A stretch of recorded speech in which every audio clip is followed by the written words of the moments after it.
Come join us. We are live right now.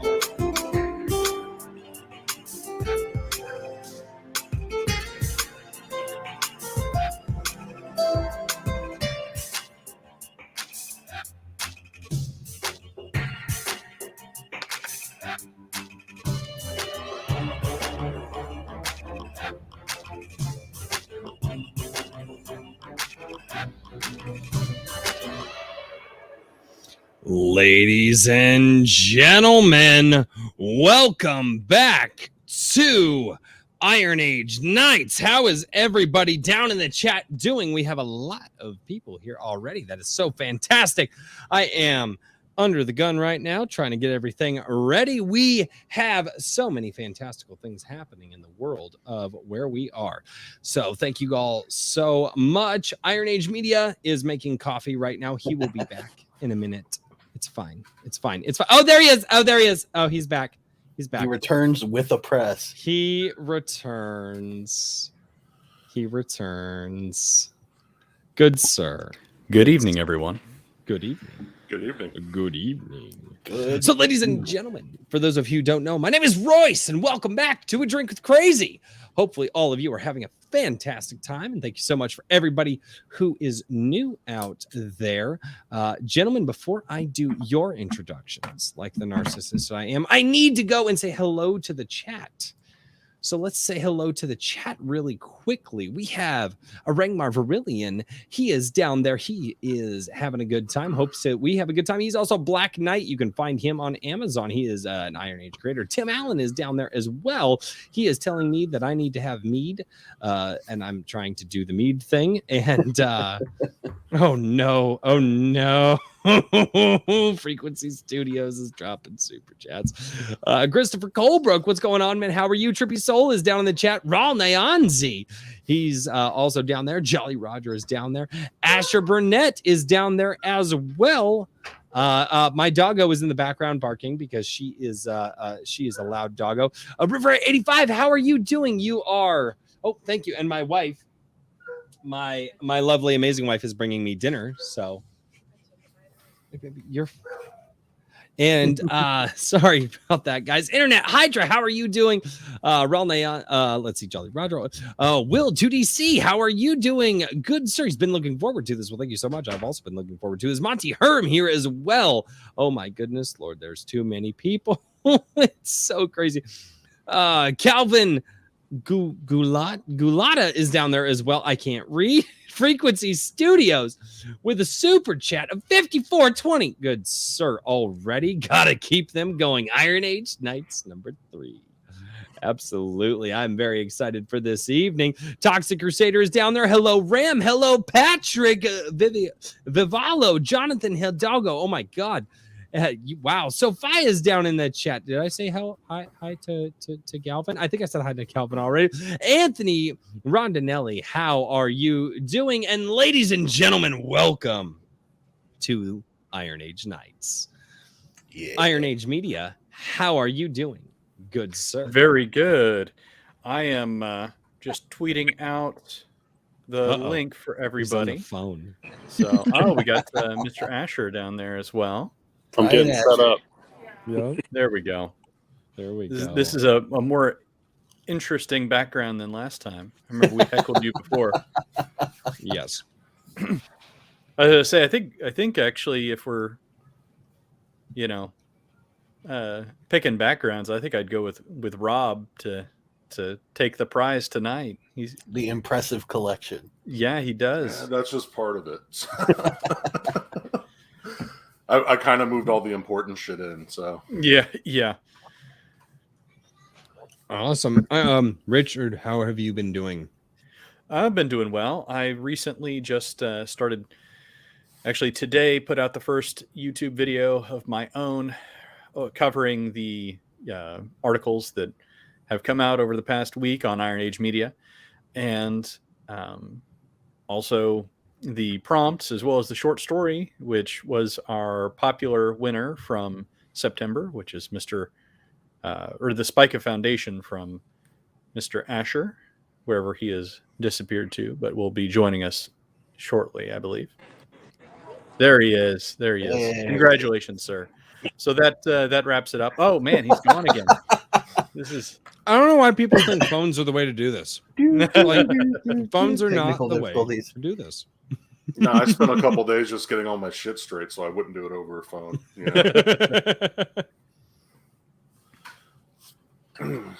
Sir, if you blip out again, I'm going to wait until you get to a computer. Oh, Yeah, there he is. I think he's doing it on purpose now. I think he is now, yeah. So, how has your last week been, Richard? What's been going? Just crazy. I was just say move on to the next one. I already went. I was busy watching Brian Ash. He's trolling us. Mr. Daniel P. Riley, how are you doing, good sir? Good evening. I'm doing well. Same old with writing every day. Have to give a quick shout out to Richard and Iron Age Media because I see my little book back there on his shelf. So I appreciate it. Right next to what appears to be Dan the Destructor. Yes, I'm. Yeah. I'll be honest. I have not. So I don't know if you have your book to feature here, sir, but I will. Shamefully, I'm only about a third of the way through. Well, about half of the way through. So we're. I'm still working on it. But. And for those in the chat and watching on the stream, tonight I have a little promo for my most recent novel, Legacy of Heroes, the ebook plus bonus content and a little bit of extra art from the artist who did the cover. The short story called Legacy of Heroes 1 is available on my Gumroad, which should be linked somewhere in this mishmash mess that we call an awesome stream. And the promo code is Iron Age. $1.99. Any spaces or all one word? All one word. Promo codes are all one word. $1.99 for the stream. Nice. And I believe we also had another one of the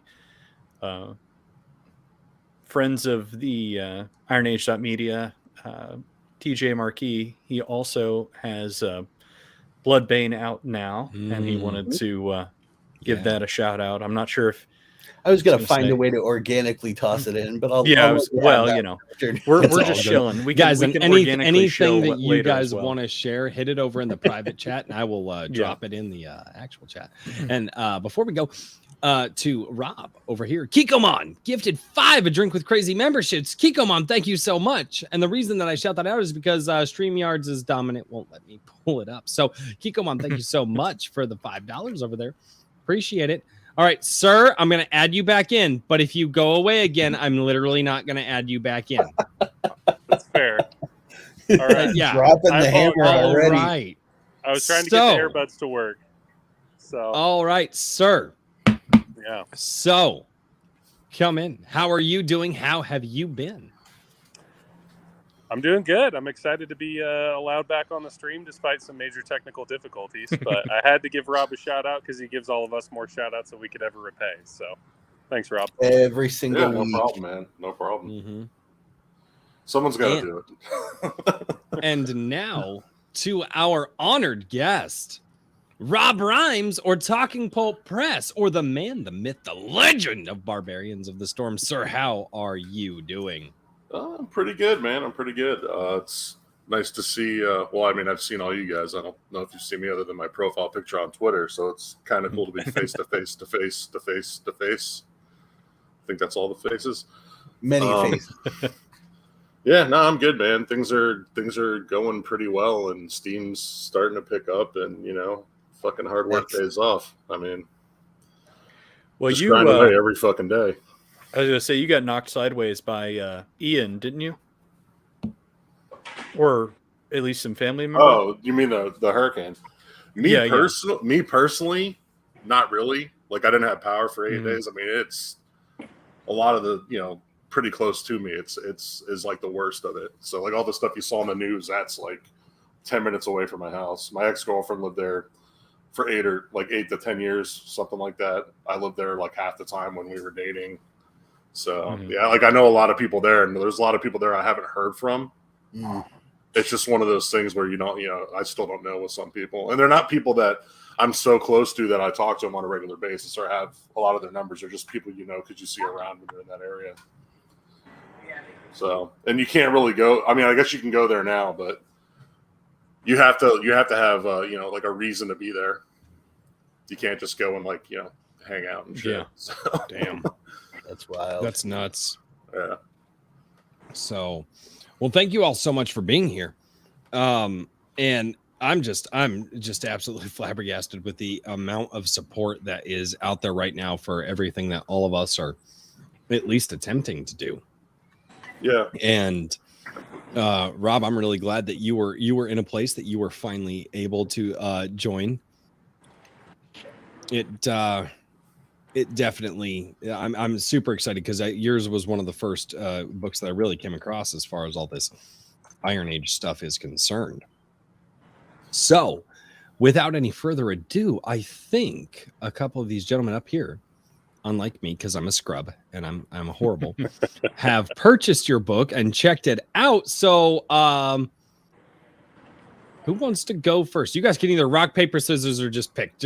But I'd love to jump in just in case my phone cuts out. So yeah, go for it. Yeah, go ahead. Take it away, Brian.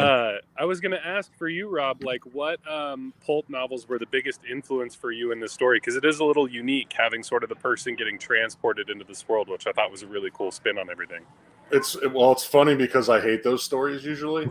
Those are the ones that always get you. Yeah, but it was I don't know, it just kind of happened.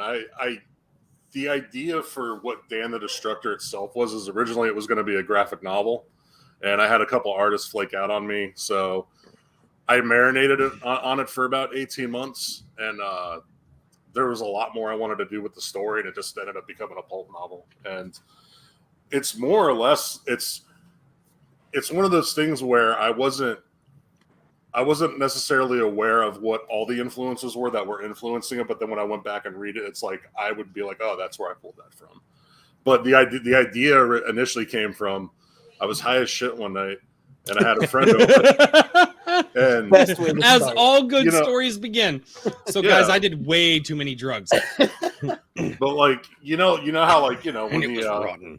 In the late 70s or whatever, when the spaghetti westerns died out, the Italians had to figure out what other cheap-ass movies to make in the desert for free and without permits.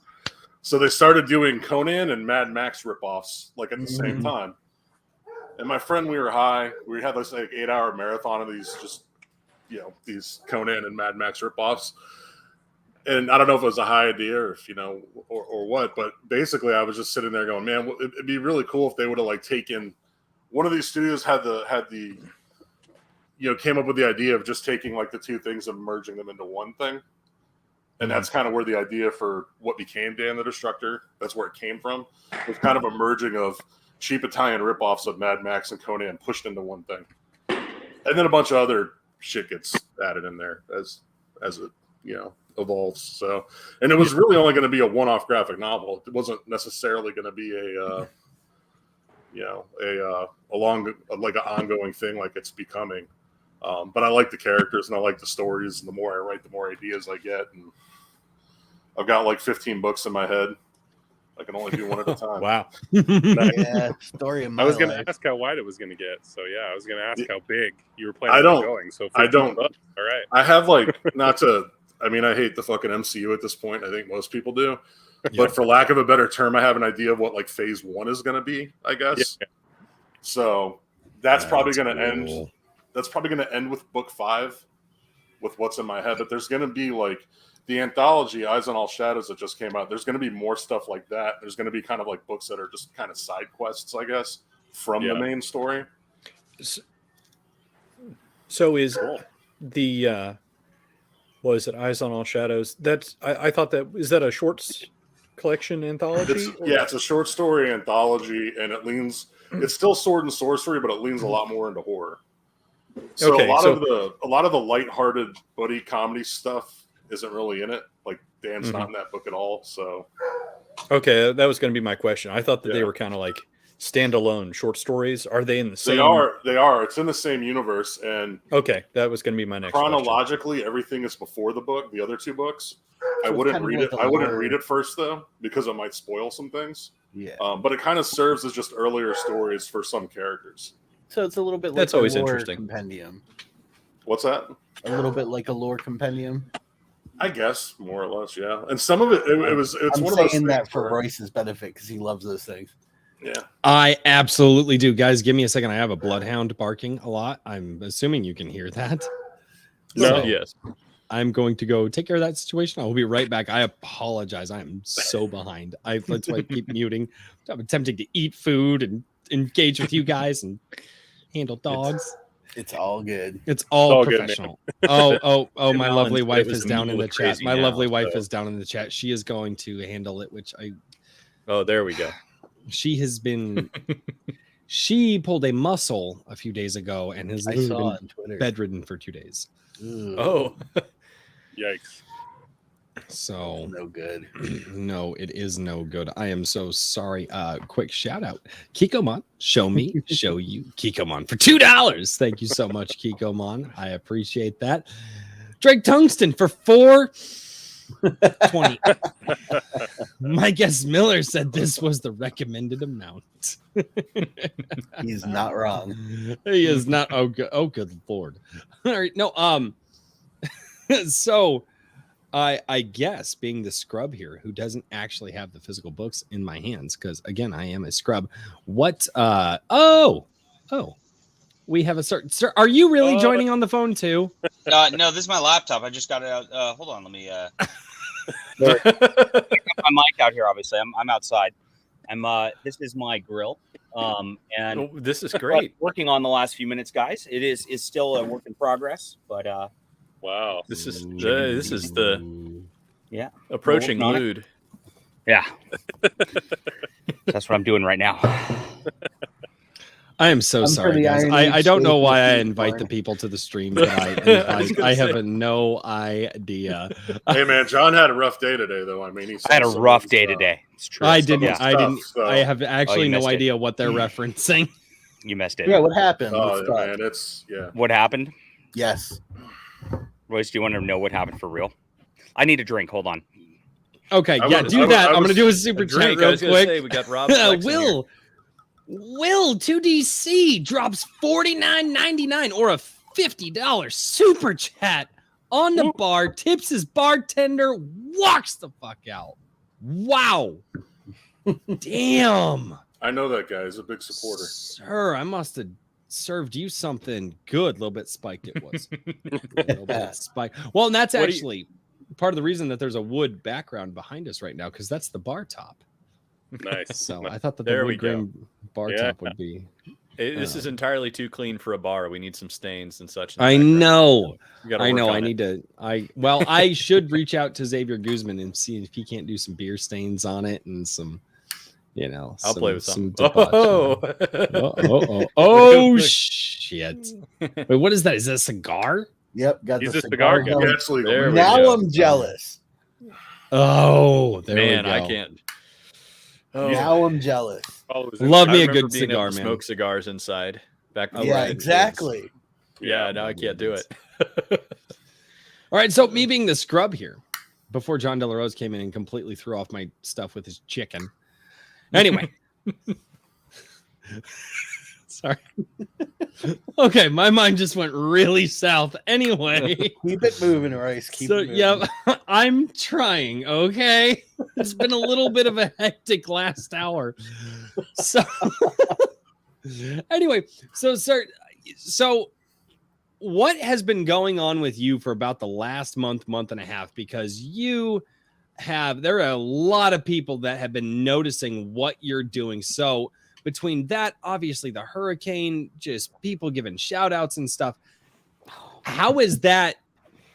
Like, are you feeling it yet? Do you feel like it's growing beyond what you thought it would be? Where are you at with this? So I published, just to give I guess the quick rundown, I published Dan the Destructor in January, like the first week of January. So I mean, that was like 6 months before the Iron Age thing was really, I guess, like coined by Razorfist in that video, and no one gave a shit about it, which is, it is what it is. I'm not mad or bitter about that. It's one of those things you kind of you write a book, and I've written books before. I'll get into that later, different types of books, but you write a book and then you tell everybody about it, and everybody's like, "Oh man, that's great! I can't wait till it comes out," and then no one buys it. Your friends and shit.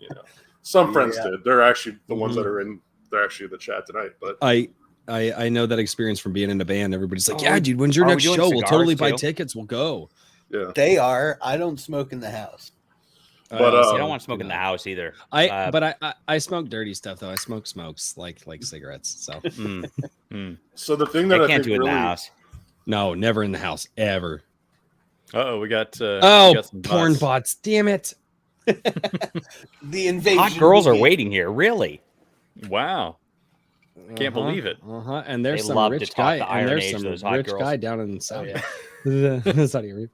Okay. I have a question for Rob. Since you said you were originally trying to create Dan the Destructor as a graphic novel, did you have like everything already planned out and just had to transfer? It was a I had like a 96 page graphic novel script.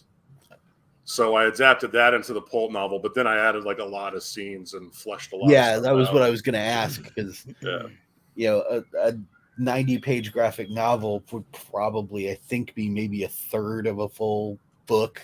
Yeah. So I'm very John is intrigued shaking his head with what's at the happening. Jay, super chat here. so I don't want it to deflect from our honored guest, which is Rob Rhymes. Buy Rob's books. Press. Buy Rob's Yes. books. Buy Rob's books. But Kikomon keeps asking, and you left us on a little bit of a cliffhanger. What the hell happened this afternoon? That's why I needed a drink to deal with this. You guys don't want to know, man. You don't want to know. Wait, were you there? Did you see what happened? Yeah, We are the Iron Age you were Knights. watching it? I was hugging my toilet for about 45 minutes. So you saw it too. Yeah, I Wait, saw. I was. Oh, I'm sorry for your loss, brother. Man, Now really buy his books. This guy has gone through hell and back today. So, lost my whole lunch, man, and it was a lot of chicken wings, man. And those things are fucking expensive now. They are expensive now. That's a waste. Yeah. Royce, are you familiar with Mecha Random 42? No. Good. All right, that's it. No, come on. I don't have my back to the lore button, unfortunately. Yeah, I know. I feel like I have heard the name in passing. What is going on? What are you doing to my stream? She showed up in my chat, and I thought it was somebody pretending to be her, because I have a lot of people who do that from time to time, kind of make accounts that look like it's somebody as a joke. And she starts spamming my chat with, are you going to come watch my stream? Are you going to come make fun of me? Are you going to come? Are you going to harass me? Like over and over, like that kind of stuff. And so I look at it and I find it's actually her. And I'm like, wow, she's in my chat. And so I drop the link in the chat so she can come on, and she does. And she proceeds to scream at me at the top of her lungs for about 10, 15 minutes. Top of her, like full screaming at top of her. Doesn't stop to take a breath. I was like dying. But she was embarrassing you, John. Her words, she was embarrassing you. That's what she said. I was laughing my ass off in reality. And then she's got she doesn't have a husband. She has a live-in simp that lives with obviously, her. Yeah. And she's 40 something. He's 50 something. Yeah. Wait, sorry. All right, really quickly. Wrangler gets Yeah. it 5 a drink with crazy memberships. Thank you so much, Wrangler. I appreciate you, man. Thank Wrangler. you. So wait, Yeah, can I come back later? Is this saved into the YouTubes for me to go for my own enjoyment later, or no? You have to be a member of this channel. I had to delete what happened next, but yeah, for members of the channel, I saved the live stream so you can go look at that. But I had to delete the next section. But her screaming at me, that's preserved. I just had for to see. everybody's enjoyment. Yeah. So her living simp shows up on the deal, and then Rose was in the chat, huh? You were there too. You saw it, huh, Rose? Oh no. Oh, And no. Yeah, my wife was telling me she was watching what you were. the simp comes on and like he tries to talk to me and he's like, you know, and I tell him to get his hoe under control. Oh shit! And she proceeds to start screaming at me again. And then she holds up her phone and it's her spread eagle naked with vagina right there, like right to the camera. Why? And she's crazy. I don't know. I was like, whoa. Sure. And so Are then I you had telling to me boot that her you from guys the have stream. never tried to win an argument by just Just No. just doing Do you a wanna just see spread my eagle balls? full frontal? Yeah. No. Yeah. Hey, No? Oh, okay. I guess maybe it's just like a Texan thing or something. It's like the that. wildest thing it that I've must be ever a seen. California thing. I don't know. It's like, I'm going to win this Wild. argument. No, you're not. Here's me naked. I can't argue. I'm don't wanna embarrassing you. I'm argue. embarrassing you. Here's my pussy. Didn't want to see that. Yeah, that's exactly. She kept saying Basically, she was that's what embarrassing happened. me. Exactly. Wow. Oh, Lord. Wow, Yes. you're lucky you And, didn't get nuked for wow. that. Holy Well, that's what she was attempting to do, right? Oh. That was her attempt, and then she later went on her own stream and sort of bragged about that, like hoping that I would get taken down. I didn't, thankfully, but that She's I was. bragging about. I mean, That's shocking. Okay. That's why Yeah, why I'm a Me Too survivor, because I was just sexually assaulted on my own. Yeah, That seriously. actually Yeah. could be classified as that legally. Oh, I know. Um, Yeah. Wow. Stand So with you on that one. back to Dan the Destructor. How many naked I was like, I women got a does question Dan the for Bob. Destructor just a slight unwantingly detour. see? Yeah. Does Dan the Destructor just run into naked women? Just be like, look at me. There's a scene pretty early on in the book where he's in the tub with a bunch of maidens, a la Hey. Prince Akeem Coming to America. Nice. I won't spoil more than that. Oh no. So you come up with the end of the Destructor. Okay. How does it build from there? How does it go from, how does it turn into Barbarians of the Storm? That's what I want to get at. How do you go from just, I'm assuming you had a single premise. How does it get to Barbarians of the Storm like and Dan what the you're planning on doing? Dan the Destructor, I mean, it really kind of exists as a standalone story, but it ends in a way where you're like, yeah, these guys could go on more adventures. And I don't know. By the time I got done with the novel version of it, I liked the characters and the kind of the vibe and where everything was going so much that I just kept going on to do more. I had the idea for the second book started coming to me as I was fleshing out the graphic novel script into the novel. So, and then the short story book, that was all just me thinking of the characters and what their background would be, and that all just kind of became what that book became. So It's awesome. There you go. Nice. So, I saw Catherine Francis in the chat, and she wrote Hi, the Catherine. review for Dan the Destructor and described it. I think, what was it? It was like American Isekai or something to that effect. yeah, I didn't even know what that word was until that Okay, review I was on curious. video. That was going to be my question. I was like, because that whole type of anime, manga, whatever, I guess has been really popular in the past 5-10 years. Yeah, I guess. I didn't write it with manga really in mind at all. So Yeah, I wasn't sure if like the idea is theme- pretty. The idea is actually more. Well, I mean, it's often quite used old. in novels Yeah. than anime, though. It's just become so. Yeah. There's been so many recent anime series that have used that trope that it's sort of become synonymous. Yeah, with they've it. kind of taken it over. Yeah, there was a. Yeah. I don't remember the name of the books. I believe the author's name is Dan Simmons. Wrote a series about a soldier in our world who died in battle and was taken to essentially Valhalla and was dropped in the middle of Norse mythology. It's very similar in design, and that was back in I think the 90s. Dan Oh Simmons well, wrote there's Hyperion, one that right? goes down a Yankee. What is it? A Yankee in King Arthur's Court? Well, yeah, they've been done forever. Yeah, I was gonna I mean- say that's the first one I think I know of for sure. Mhm. I mean, the first story like that popped in my head as I was writing it was actually Beastmaster 2. Oh my god! Yes. Really? Yes. Wow. It was in my head. I'm like, this is kind of like Beastmaster 2 in reverse. Yeah, and here's that article Yep. that we were talking about a minute ago. Dan the Destructor. Fantastic article by Catherine Francis. Mhm. Nice. Also, people Rob, I keep have one more complimenting me question for you about before I gotta the run. yeah. I was curious on the nuts and bolts aspect. Who I've got all your books, and I was looking through the most recent one that has all the short stories. And I love your formatting for the size, the pages, everything. Was that all you, or did you hire someone to do all that formatting? Because it looks great. No, that was all me. Wow, I wanted it looks something really pocket size to look kind of like resemble the same size and feel of the old pulp novels that I used to read when I was a kid. So yeah, that's pretty much all that was. Is I wanted something that was like pocketbook size. good. Nice. Well, yeah, I was gonna say I also really the size, it was smaller than I expected, but I really like it because pocket sized book, it's kind of feasible to actually stick in a pocket and take it with you. That I didn't realize they were pocket sized. That's really fucking cool. I really It's like cool. that. Yeah, Yeah, I it really feels love that very about the unique. old It's a thing. books. Like before Mhm. everything moved to trade size, Mhm. like especially like they fit really nicely. Your hoodie like front pocket where you got Mhm. like you can get Mhm. both hands. You Yeah. can fit a book really nicely in there.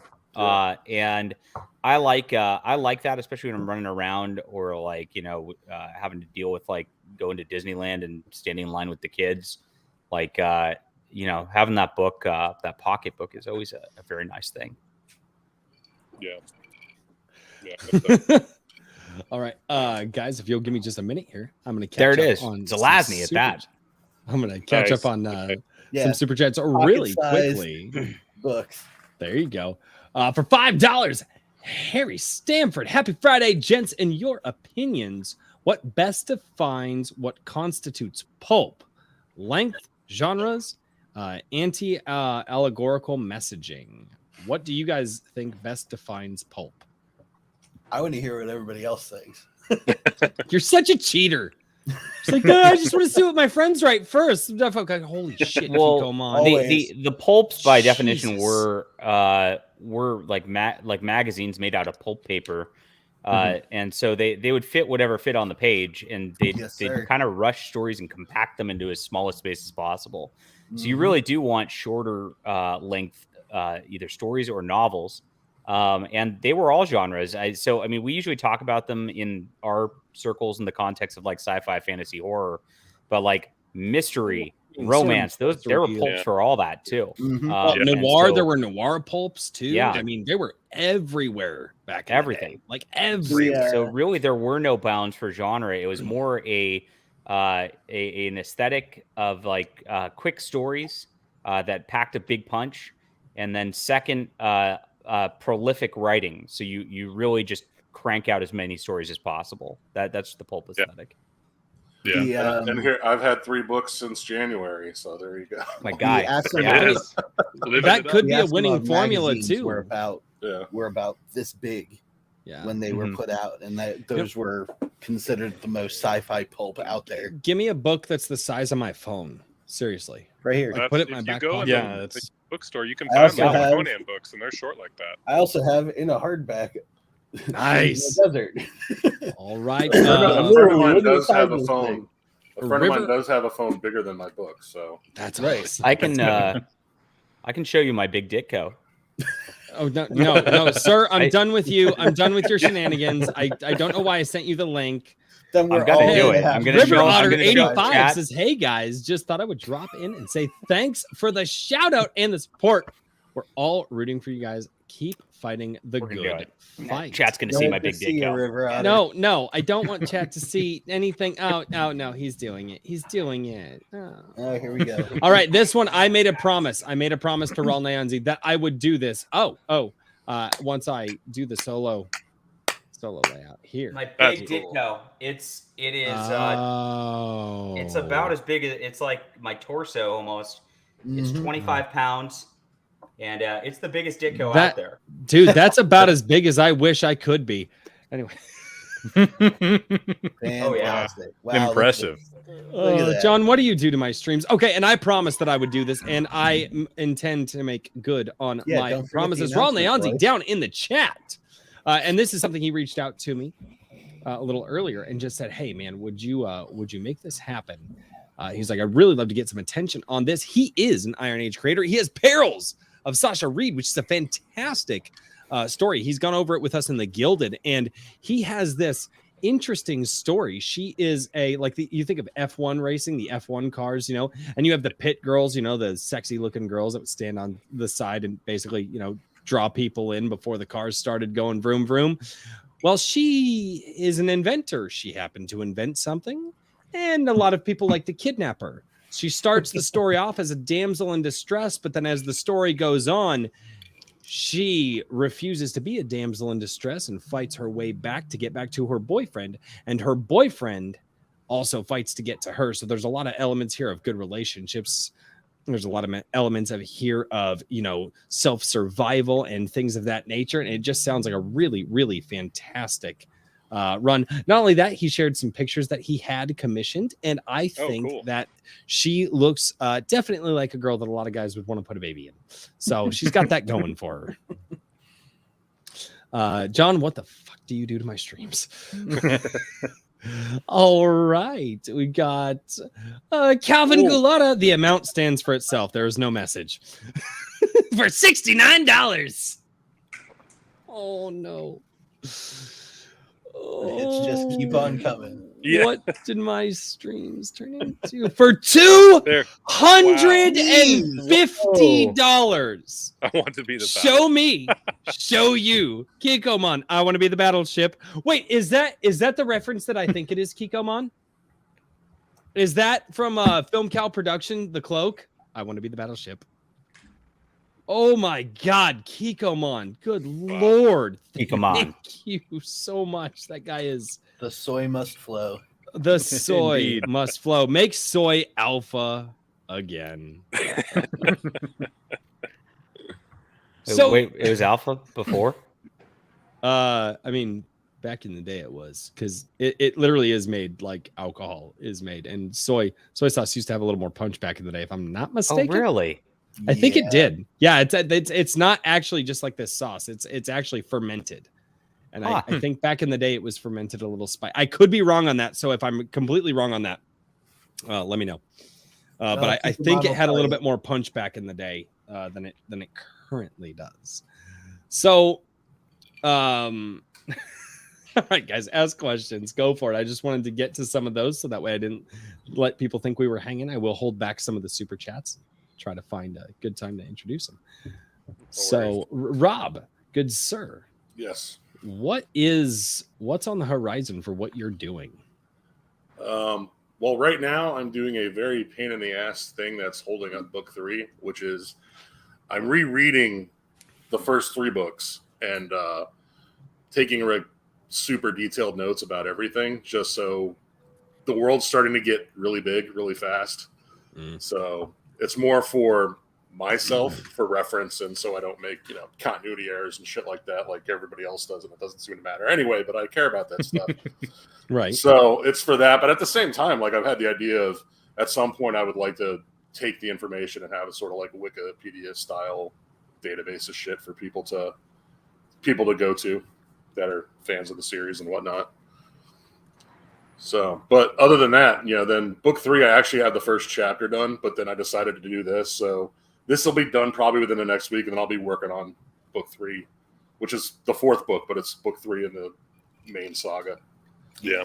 So my goal is to have it out by the end of the year, but it probably won't be till like January, as long as everything runs smoothly. No, I'm excited to get it. I am. I have been under the gun trying to get a lot of people's. In fact, Brian Asher, I'm on chapter 19 right now. Oh, wow. Thank you. I have been trying to just whenever I get time, which is limited. Yeah. And this is still the same book that my doggo chewed up. So that's fine. That means it's popular. That's all. Yeah. No. He loved the way that it tasted. I have to keep it safe from him. But no, and it's I figured I'd just give you a small shout out there. But no, one of the things that especially I think doing what you're doing in this I guess smaller format or more condensed format, maybe they'd be the better way, I think is the way to go. Is try to come up with a way that you can release 3 or 4 things in a year, or potentially, obviously, it becomes really successful and you can dedicate your 100% of yourself to it. You can come out with more than that. I think that that's the direction that a lot of people will gravitate to, because we tend to live in this binge culture where people are just like, oh, give me the next thing, give me the next thing. Yeah. And we've been so conditioned to that that a lot of people may not have the patience or the wantingness like they used to in the past to wait for a year or two. And I think you having the idea of coming out with 3 or 4 books a year is probably going to pay off in the future. I don't know, guys, for the writers out here, what do you think? Am I totally off base? What do you guys think? No, it's fantastic. What Yeah, happens I think is once he's you on the get right to track. about 20-ish books, 15, 20 books, you have a back catalog that when somebody finds you around the internet or whatever, it starts to pick up, like at some points, like somebody buys something of mine every single day. And I don't always know it. It's not always directly from my live streams or Twitter or whatever. Sometimes it's just on Amazon. Somebody finds it. And that happens a lot. And what happens is as you have more books and somebody does that purchase, about once a week, somebody will go through and buy your entire catalog. So if you have 20 books, somebody buys 20 books that day. And and it's just crazy. Well, one and there's thing these that I've voracious readers seen out is there that love it. Absolutely. one thing that I've seen, especially I'd say like the last month, 2 months maybe, is since the 3rd book came out, and then since, I don't have a lot of followers on Twitter. I got like 600, but I had like 3-4 months ago I had like 300. So it's basically doubled in a few months. And with that, and with the fact that I just market my shit every fucking day, it's like I've gotten now to where people are going in there and they're just buying all 3. Yep. And I think a lot of that too, though, it's not just people blindly buying all 3 because they market every day. It's because other people are reading, other people are saying things. Yeah, A buzz is building around it. So and I'm it kind of works having when that. you've got a series. Yeah, and I try to keep them. The other thing too, and especially with the size and the format and the length of the books, is I can keep them relatively inexpensive compared to most other books that are out there. Because inflation's a real thing. And, times are tight for a lot of people, and like I don't want to be that guy who's trying to sell like a $30 paperback. That's just I found I'm that not going to buy that. I found that to be such just a universal meme on the world, is like this Iron Age movement is taking off at what could potentially be the start of the second Great Depression. Right. Like, and it's so funny. It's like, oh my God, like everybody's getting excited for new stories and stuff. And I'm like, but then there's the money aspect of it. And then I think about, but wait a minute, Superman, other comic books. Yeah. When life got really down and really bad for a lot of people in the Great Depression, that's where a lot of our great stories were born from, is people went out and said, look, I may not have much money, but the money that I have, I'm willing to give to this thing that brings me some sense of entertainment and enjoyment and a little bit of escapism. And so honestly, history may not repeat, but it definitely rhymes. And that's the last name of our honored guest right now. And I think he's got something with the short form, what I've recently started calling popcorn pulp, because that was something that I thought about over the last couple of months as I've gotten more reviews on G Sedai, the brightly colored mess that's behind Richard.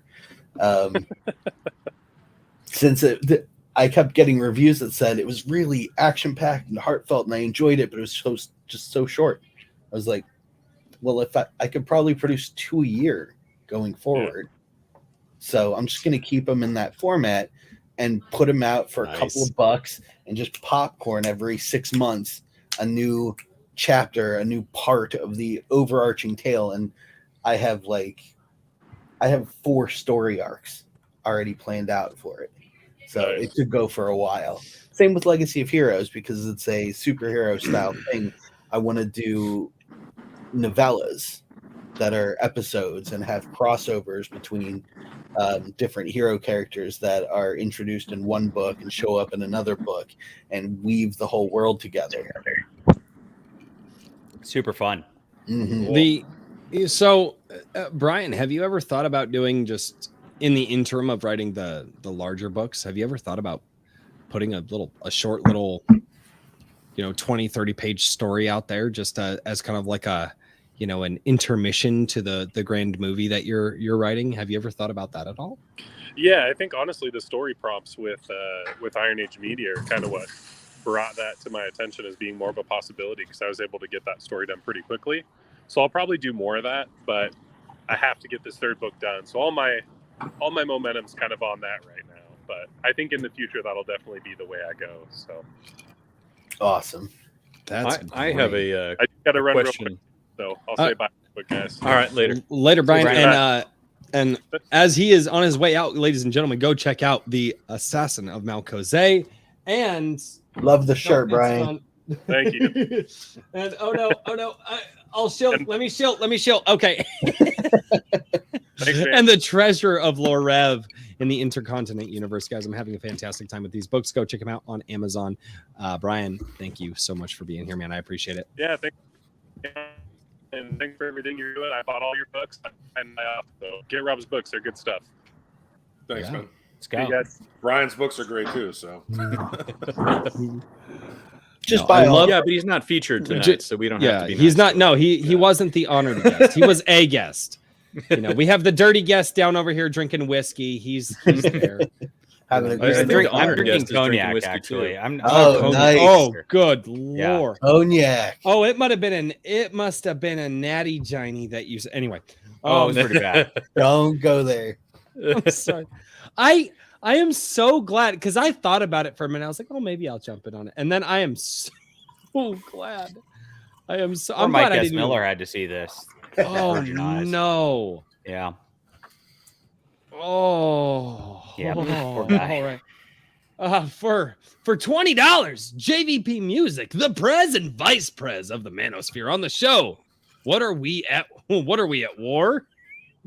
We're at war with low T beta bitches. Yeah. I just want men to settle down with good women and make babies again, and stay with the people that I just want people who make babies with each other to stay with each other and then continue to make more babies. Yes. And is that too much to ask? Can we have a little sanity? I am probably throwing, I don't know. That's just where I'm at. No, I was going to ask before we get too far astray from the questions about shorter works and more frequent stuff. One of the things I'm curious about now, I'm not an author, but one of the things I've kind of learned in the past couple of years with some of my various projects is that just doing things and completing projects all the way through, whether it be some prior projects or like Iron Age Media or whatever. Do you feel that iteration is something that changes the direction of your books? If you had originally, Rob, you said that you'd written some stuff previously.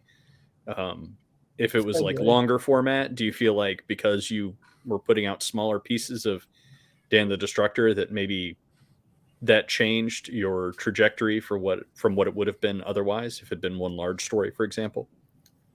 I didn't want to do a large story. Mm-hmm. The other books that I've actually published were nonfiction. So okay. I wrote a bunch of books about politics and economics, and nearly had a mental breakdown about that shit. Yeah. So I just stopped caring. I just stopped caring about it because there wasn't much I could do. Dude, this channel started as a political channel, and I deleted all those videos. They probably got archived somewhere. But when you deep dive into that stuff, it mentally wrecks you. Well, I wrote a book that was about I followed the 2012 election. Oh, and God. The whole thing was, I had a blog at the time, and the whole thing was I needed to write at least 1,000 words every day about something related to the election. and Oof. it turned out to a big ass beefy book. But after that, I was like, man, I'm done with this stuff. And I also learned, you know, I learned a lesson too at that time too, that you're either preaching to the choir or you're preaching to people that are never going to change. So that's not to say that I didn't affect a few people. I know that I did because they reached out to me. But you can grow massive audiences with that because people tune into politics, and if that's what you're doing, that transcends. Like, there's people that, like, we're in a niche subset kind of, but like that will escalate you as long as you don't get banned. You know. But, yeah. Well, I think well, And you have a strong John and enough I, stance. John and I, we well, and John more so than I, we definitely dip our toes in. And when people get me onto politics on my streams, I don't generally shy. Like, if I'm on a solo stream and not with all of you guys here, and somebody says something, I'll just go off. I don't care. But no, I think no.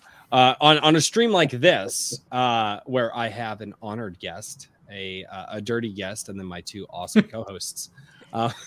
dirty guest. Wow. I've been called worse. It's my fault. I started with the abuse before the stream even began, so he's just mood. I know.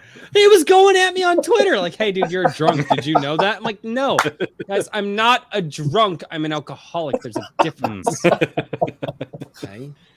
I have an empty glass. That's the worst part now. And now the alcohol is downstairs. Oh no. Sean, what do you do to my stream? Speaking of alcohol, I'm going to switch from coffee to beer, so I'm going to step away for just a second. Yes. Make sure to stop the camera and mute the mic like a professional. That was the last of my like a what? I don't think I know that word. Sorry. Professional. Yeah, I don't know that word either, dude. What word? What? Professional. I need to be cool like Rob and like stream with a bookcase behind me, though. I mean, that's smarter than like a white wall. Yeah, dude. Yeah. At least I have a blue wall with why some, I chose my fireplace. Like, some stuff. Fireplace on is it. classy. Yeah. Yeah, I want to build an actual proper studio right now. I'm just in my living room, so I am at the bottom of my stairs in like the cutout that would just allow you to like carry the couch down and like manipulate the corner. That's literally where I'm at. Like, my stairs are 2 feet that way. Is it closed off, or you're just like out in the open? No, well, it's kind of in this little corner area without manipulating my camera and doing a whole bunch of stuff. I basically come down the stairs, and then there's this kind of cutout to like turn furniture around, and then the downstairs living room is right over here. So we've got a big wraparound couch and a little movie area set up for the kids and whatnot. So I don't want to sound all first world problems, but when I bought this house, I was like, I love it, but I don't know what to do with a front room.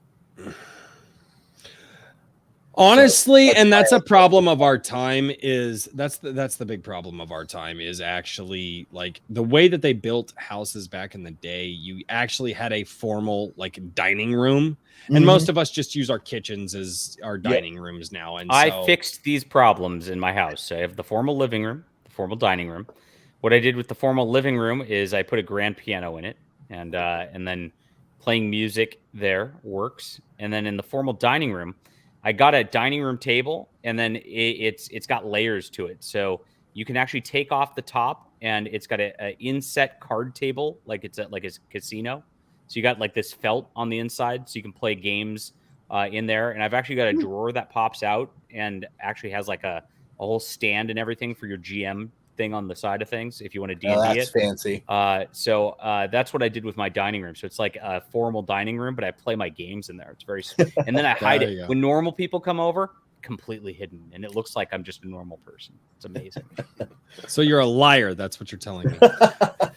Yeah, I just turned this into my little office space. So. There you go.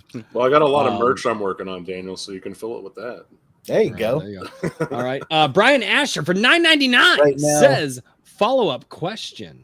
I don't know if you can see, but those are all Crossing Cockade magazines from World War II that I've been collating and preparing to sell.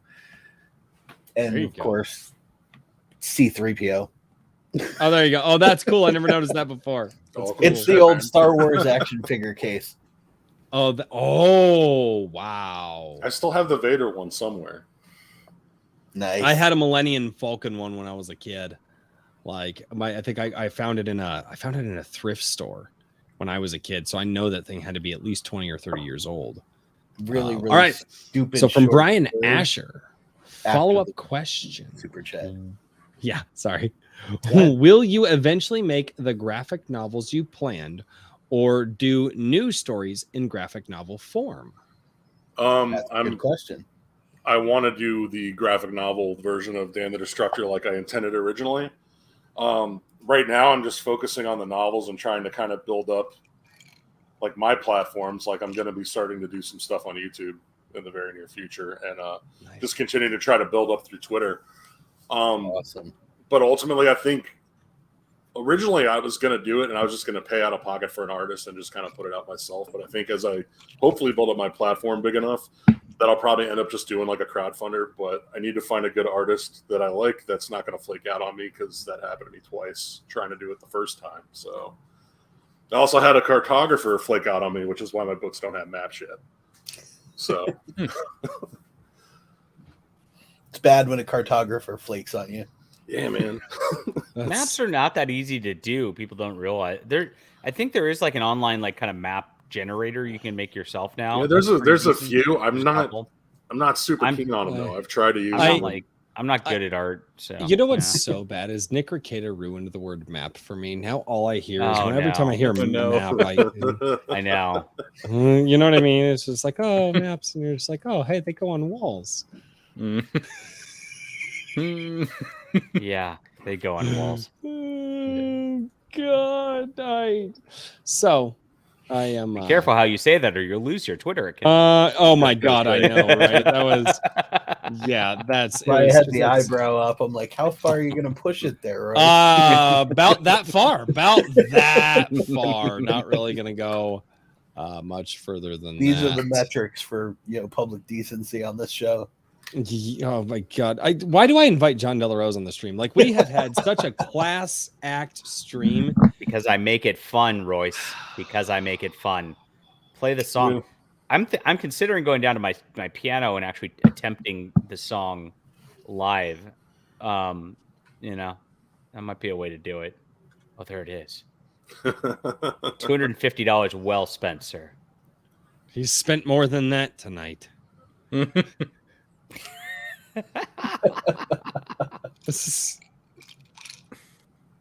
There's no sound. Dude, it just gets funnier the more that you watch it. It's so great. Poor Kikomon gets no sound for his $250. Wait, does it not have sound? No. No. Why? Oh, is that because... Oh, God bless it. That's right, because StreamYard doesn't auto-present with sound. No. Ooh. Oh, my God. I genuinely despise that. Royce has failed you, Kikomon. I have. All right. Do we have sound now? Nope. I clicked the button, though. Why doesn't it have sound? Well, you had the... What was it? No, it was Shad had the same problem. A drink with Boomer is what we got going on here. No, I'm literally clicking share the sound from my... All right. So apparently I'm just going to have to go with my entire screen tab to share the system audio. So we'll see how that works.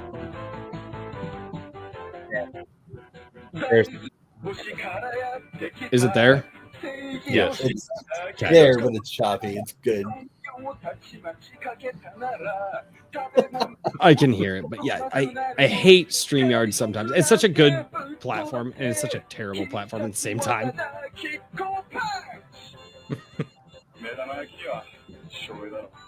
That's right. Kikomon, show you gifted another 5 memberships. Thank you so much, Kikomon. Show you Kikomon. This is... I think the terrified food is my favorite part. The terrified food. It's so great. Oh, man. John, you're double dipping. What? You're on stream and now you're in the chat. Yeah. Full invasion. Double dipping chip, mother. Well,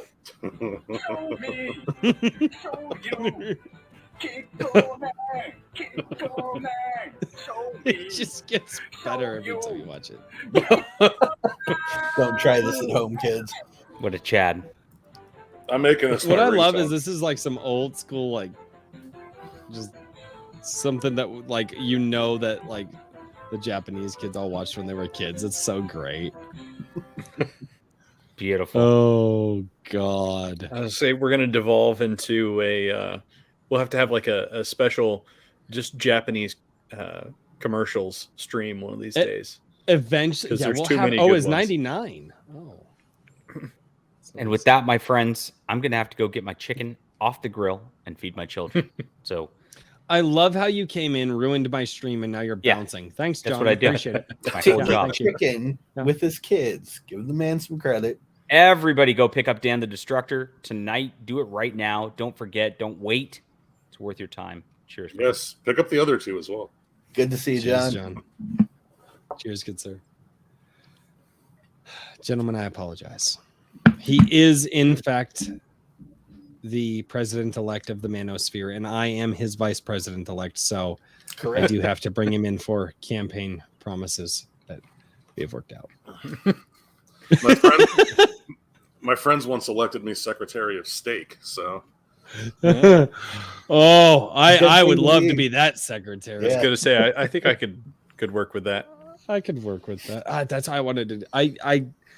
I want to have enough time to just go out to my grill and grill some steaks, and that just does not seem to be a thing lately. Oh man! So We must find you the- some time. yes, I need. I just if I could just not sleep ever again. That is the biggest problem in my life. Is I sleep like 6 hours a day, and I'm like, man, if I could just not do that, that would be fantastic. If I you would could just not do that, you die. Well, if I could not have the negative ramifications for not sleeping, I could have all of that time back and actually get something done. Oh God. I was going to say, Rob, I saw the bottle, but I didn't get to read the label. Have you told us what you're drinking tonight? Eagle Rare. Ah, Ooh, wait, hold on. There we go. Very nice. The good shit. The good shit. You got any Yeah. ice in the mug, or are you just drinking it straight? No, straight, man. Dude. Good Room man. temperature. And because Iron Age Media knows a drink with crazy much better than a drink with crazy does, what is everybody drinking this evening? What do we got there? Wait. Oh no, wait. Is this the first stream you're doing? Oh, good Oh. sir. Oh, well, sir, we got him to the third date, so now he's bringing out the hard stuff. Hey, All right, what do you Figured got? I should finish it off. I'm still working Oh, through you're Murphy's doing here. Murphy. Yeah, So- Murphy's is so good though. Yeah, I like it a lot. It's very tasty. No, and then yeah, I guess I will show mine as well. And chat, you're over there too. I'm just I'm doing a blue moon, but I'm doing the mango wheat blue moon because well, it's actually really good. I like it. At least I it's like not it the a lot. Bud Light again, man.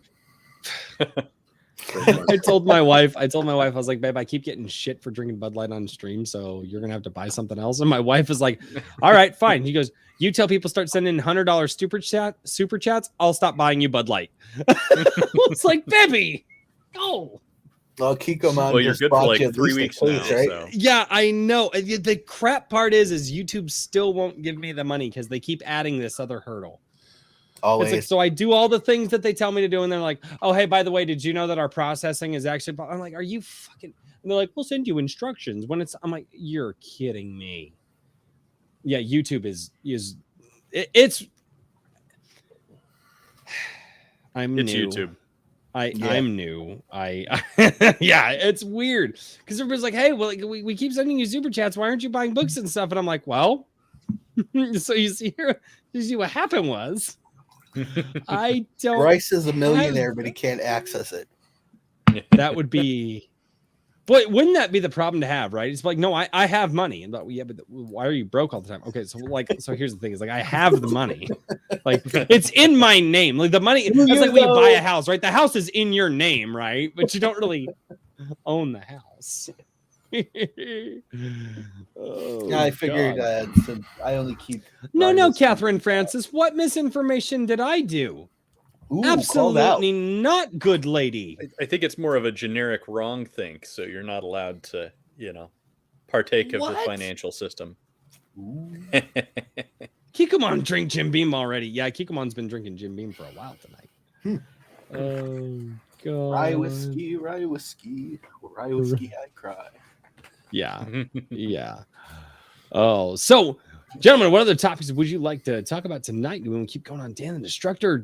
Rob, you got something else you want to talk about? What's going on? As long as it's not Rings of Power or She-Hulk, I don't. Oh my fucking God! care, man. No. That's I not am. what the show is about. Thank you. No. This show is about. I had to nope out on some of the channels I've been subbed to a long time just to get through that whole phase.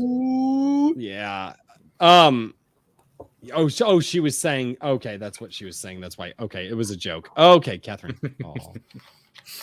My wife. So is I was curious, Rob, where could one get a Talking Pulp Press mug if somebody was interested? Yes, merch. All the merch I have right now is on TeePublic.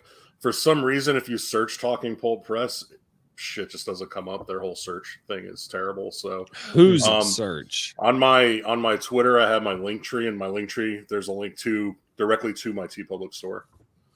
Yeah. So, but there's sure. I mean, everything that they offer, I have stuff. I mean, there's book cover shirts, my tapestry stickers, all types of when shit. I search Talking Pulp Press, this is what comes up.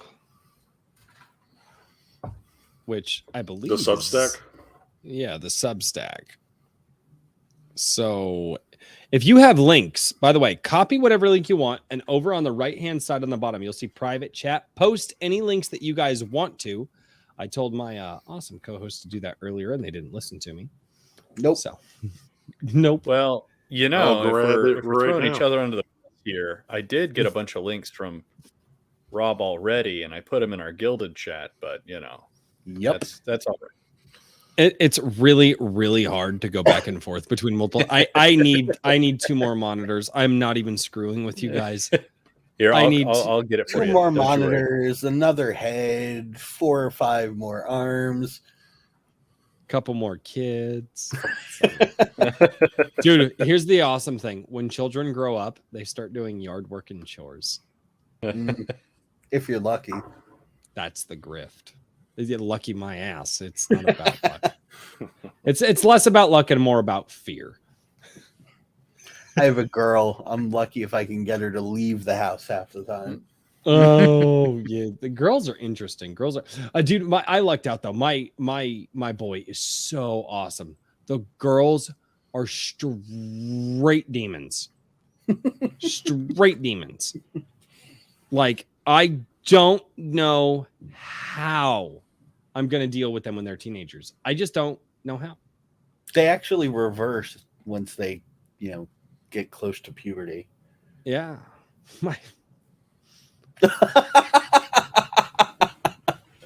Man, That's my lovely wife. That's my lovely wife.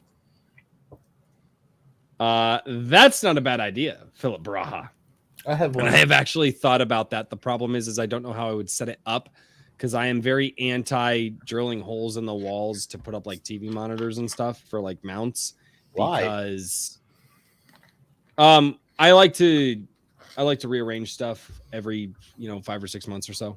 Like twice a year, we'll go through, rearrange the furniture, try to kind of get that fresh feel for the room again. And when you do that and you have holes all over the walls, it's very irritating. So yeah. I am not turning into DSP. Fuck you, toxic. I saw that one. I was waiting for you to see it. You sons of bitches. Fuck you. So a lot of interesting things have been happening this week between actually something we were talking about briefly before the stream. All of the shadow banning that's happening right now with a lot of some of the larger creators, but that just you can feel those Ice Age, as somebody coined on my channel, the Ice Age media getting really pissy. Like they really don't want what we're doing to take off, and they are trying to shadow ban people. Have you guys seen all that? Yes. I'll be honest, no. Well, I've seen it popping up in my feed, but I haven't done enough to really investigate it. I've just been, I'm finally like getting back ahead of the tidal wave that seems to be the website. So, Well, for me, I'm not real tuned into the Indiegogos and crowdfund stuff, since most of my business centers around coaching people to write books. That's really all that I pay close attention to.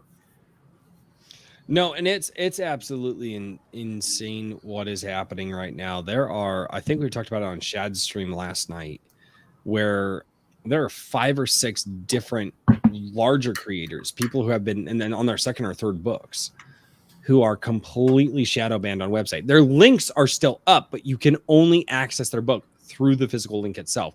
And these guys are raising serious coin and you can't find them. You can't search them. John, who is the gentleman who was just here, who just completely ruined my fucking stream. Anyway, so John actually did a fantastic video where he actually looked up, he was actually able to go in and see the coding of the website and see that they had flagged the pages on the sites to keep them out of the search engine. To keep them out of the search. You can't search their names, you can't search their books, nothing. And I think that this is a sign of the times that we're in, that these people are getting scared shitless. Because they still, and here's the reason, they don't want to take it down, because then they owe all that money to the creator, right? They still want their cut.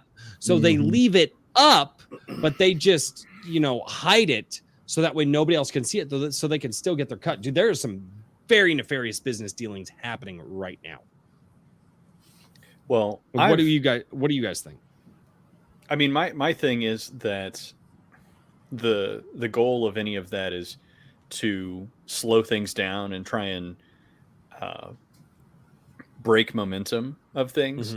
So you saw like what happened with PayPal and Eric July, right? They knew that they were going to have to pay him, but they also knew that he didn't really have any legal recourse and that they could basically abuse him for a couple of months and, maybe just cause problems. And I think that one of the things you're going to start seeing is, once the shadow banning, if that doesn't work, then you're going to start seeing more financial actions taken. And one of my, like people talk about like the parallel economy. And I think that that's an important thing to talk about, but I also kind of want to think about, a new economy entirely, where it's like, we don't rely as heavily on the traditional financial system, because everything goes through the same, whenever it goes international, almost everything goes through SWIFT, which is the same banking system. And so, you can have alternate pay processors and so on and so forth. What I can't remember what it was, but Freedom Pay or something. I think Dan. Well, no, there's literally a site called Parallel Economy. It was and there's a couple of couple of those kinds of things, and it's I'm in favor of that, but I mean it's also kind of like what happened with Parler, which was also championed by Dan Beningo, where the moment it actually hit liftoff, there was actually no infrastructure. There was no real infrastructure there, and they just got completely pounded into the sand whenever they had to rely on their own, own infrastructure. Which, mind you, those were violations of their contracts, everything else, yada yada yada. But I think there's going to be some major headwinds, but I think it's a sign of, actually making traction, in my mind. But do you take it as a indicator of anything, Rob, or would you say, because I know you said you were kind of more politically inclined in the past, do you think that it's an indicator of kind of like a broader anything, or if it's just kind of like one off, oh, we don't like those guys? Oh, son of a bitch, I blocked somebody that I didn't mean to. No, I think it's more of a I was trying to block thought bots, and I damn it. I don't think it's a broader thing outside of Indiegogo. I think it's just something that they're doing, and I never I've never had anything on there, but it's never been a platform that I've fully trusted. They for a long time Mhm. were better than Kickstarter, and they weren't doing this type of stuff. But the fact that they're doing it now doesn't surprise me. Yeah. I mean, they are based in San Francisco, so I don't know. I'm loath to ascribe greater meaning to things without evidence. Is in my opinion, if you believe that shit's lurking in the shadows at all times, you're going to be afraid of the shadows. yeah. Well, I mean, I think Yeah. what Eric July did too is in creating his own platform and doing everything on his own platform was the best route to go. Mm-hmm. I mean, that's not something everyone can do, unfortunately. Like, if I actually do get to the point where I want to crowdfund a graphic novel version of my books, I mean, I don't know if I want to use Kickstarter or Indiegogo, so that's something I would have to figure out. So I'm hoping, like, with what Eric July is doing and what he's actually building, is maybe that becomes a platform other people can use as well, not just him. You know, that he could for a fee or whatever, he could just host people and you wouldn't have to worry about the shenanigans. Yeah. That's true. Calvin, There if you are was- down there, I apologize for blocking you guys. Reach out to Calvin if you can. I accidentally blocked him while trying to block Thoughtbots. They were popping up. I am so sorry for that. I fucking Poor hate Calvin. well, and it won't give me the ability to unblock him here. So I had to go into the back end of YouTube. I hope I have to reach out to him. I feel like such a dick. It's the chat, the wonderful YouTube chat system, renowned for how helpful it is. It's I'm terrible. glad It's I don't fucking have to deal terrible. with any of this. Rest Oh in my God. pepperoni, yes. Yeah, we're gonna pour one out for you there, buddy. Sorry, a fatality in the thought war. I feel I hope Calvin comes back. I didn't mean to block him. I feel like such a dick. It won't let me do anything. It won't. Death by It's my boomer. fucking channel, dude. Well, that's the thing is like, so the original stream that I set up tonight, I accidentally hit yes, it was for kids instead of no, it wasn't for kids, and YouTube won't let you change that back. Like, oh fuck, I fucked up. No, it's like they won't let you change it back, and now Calvin, who sent in a very generous super chat earlier tonight, is now blocked on my channel, and I don't know how to. I need to figure out how to. Technical difficulties. Yep. No, I'm going to guys, be back keep in a going. second. All Take right. the time, man. I got to make room for more whiskey. Oh, there you go. Good sir. Good sir. I need to go to. All right. here's what I Collateral gotta do. damage. Yeah. Poor Calvin. All right. I will figure out how to get him unblocked.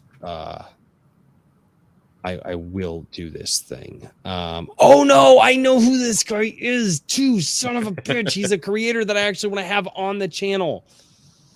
Not now, I guess. Yeah, apparently. Okay, but I know who he is. And I can go to Twitter and tell him that I am sorry because I know who he is now. I feel like such an ass, guys. That is such a horrible thing to have happen. Yeah.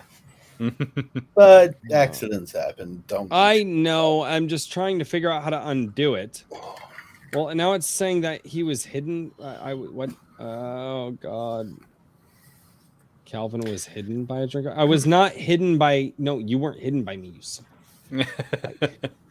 So I was gonna say, let's get something. Keep going. I was gonna say I had an idea for something as far as the.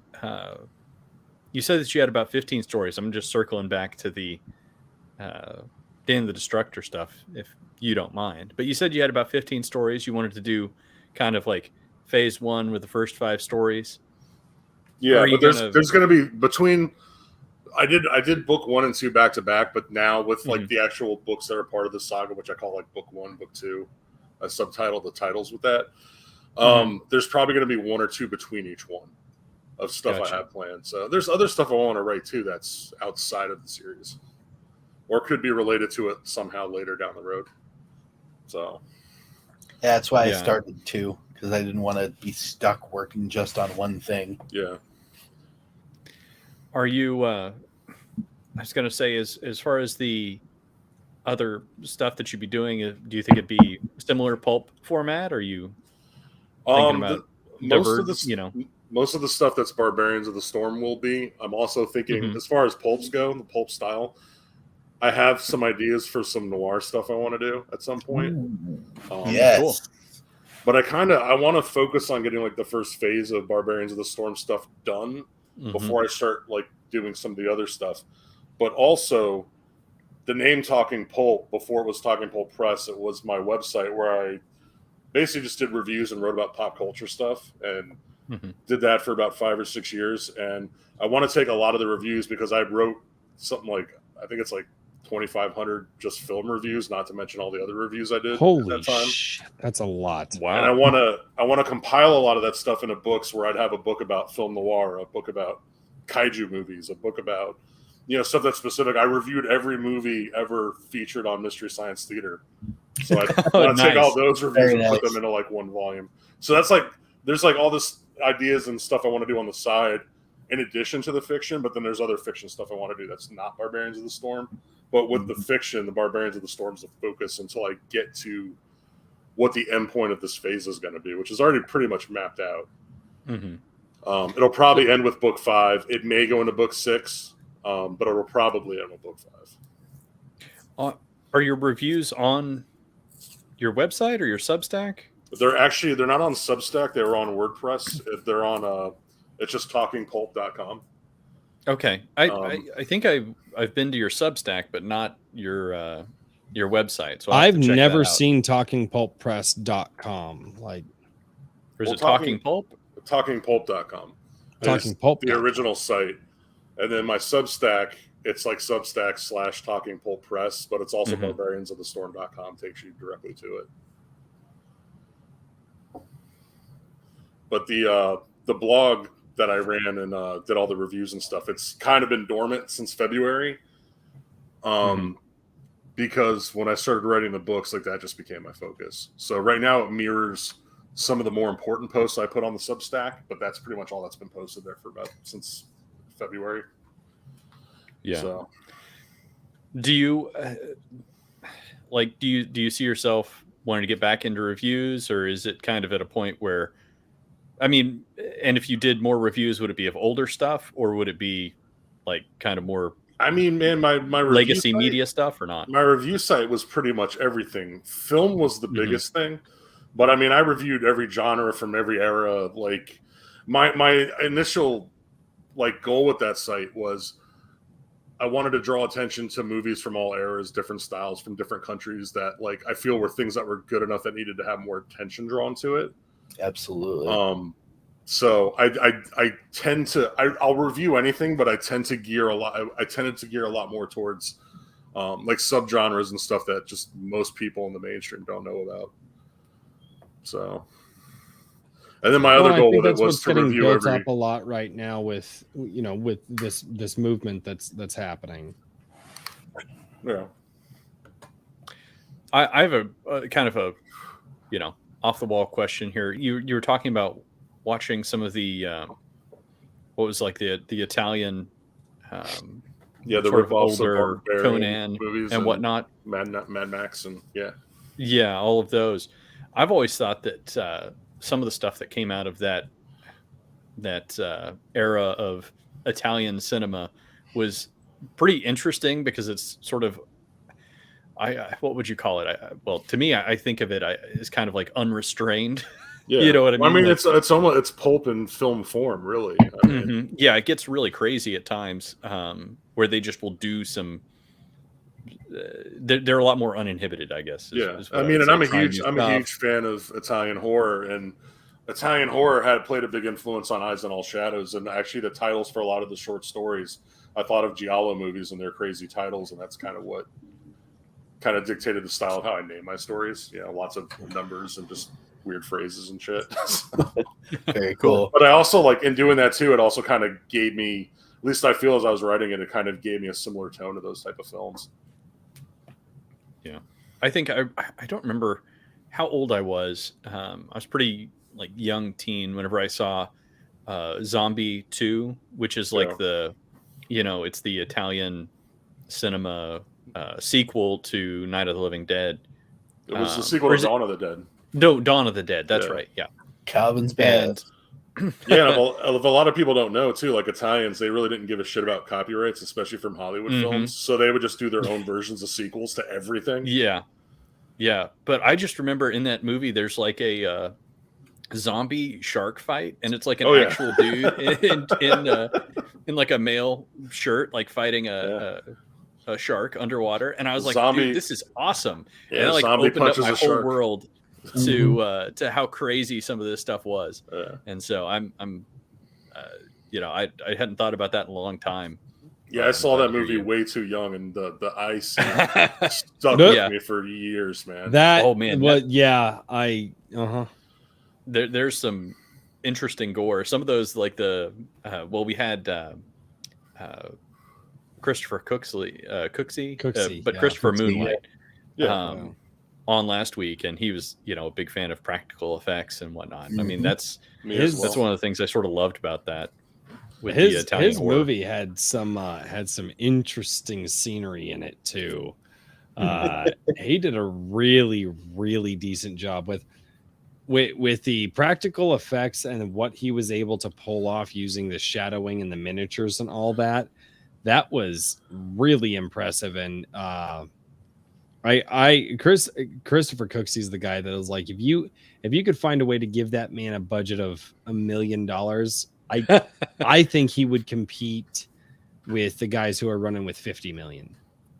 He's just his creativity and what he was able to pull off on that small of a budget was insane. Yeah. I was going to say, Rob, have you ever thought about, I mean, I think you described the original incarnation of Dan the Destructor as sort of a graphic novel screenplay, correct? Is that the phrase you used? Have you considered not screenplay so much? I mean, I have a script. Yeah, I mean, I wrote a script. That's right. Sorry, but I was started thinking about screenplay. Have you ever thought about writing a screenplay for something? Or yeah. Originally, when I was starting out as a writer, I wanted to make films, and I had a lot of friends that were really into it. And it just, you know, life's one of those things, and films are really hard to make. And ideally, I think at some point, I would like to try. But yeah, this is my focus right now, and it's something that's working out. But hopefully, like if my platform builds and stuff, like I mean, I'm not gonna lie, man. Like I'm writing these stories, and I'm already envisioning like, who would play this character, like. Yeah, and I've already got ideas. I'll do that. So. Can I play the drunk in the corner? There's a lot of those. So, can I play like one of them? I will be the extra number 55, like getting plowed, like just drunk in the corner. Sorry, since I already went phrasing once today, I'm not going to go there. Whoa. Sorry, John ruined the stream early. I didn't expect that. John was fine. John was John. Dude, that guy going on his streams is just no. That was no, because that used to be saying getting plowed used to be a euphemism for getting drunk, and now people take it a totally different way. Just I'm a child of the 90s. Somebody on Twitter about that.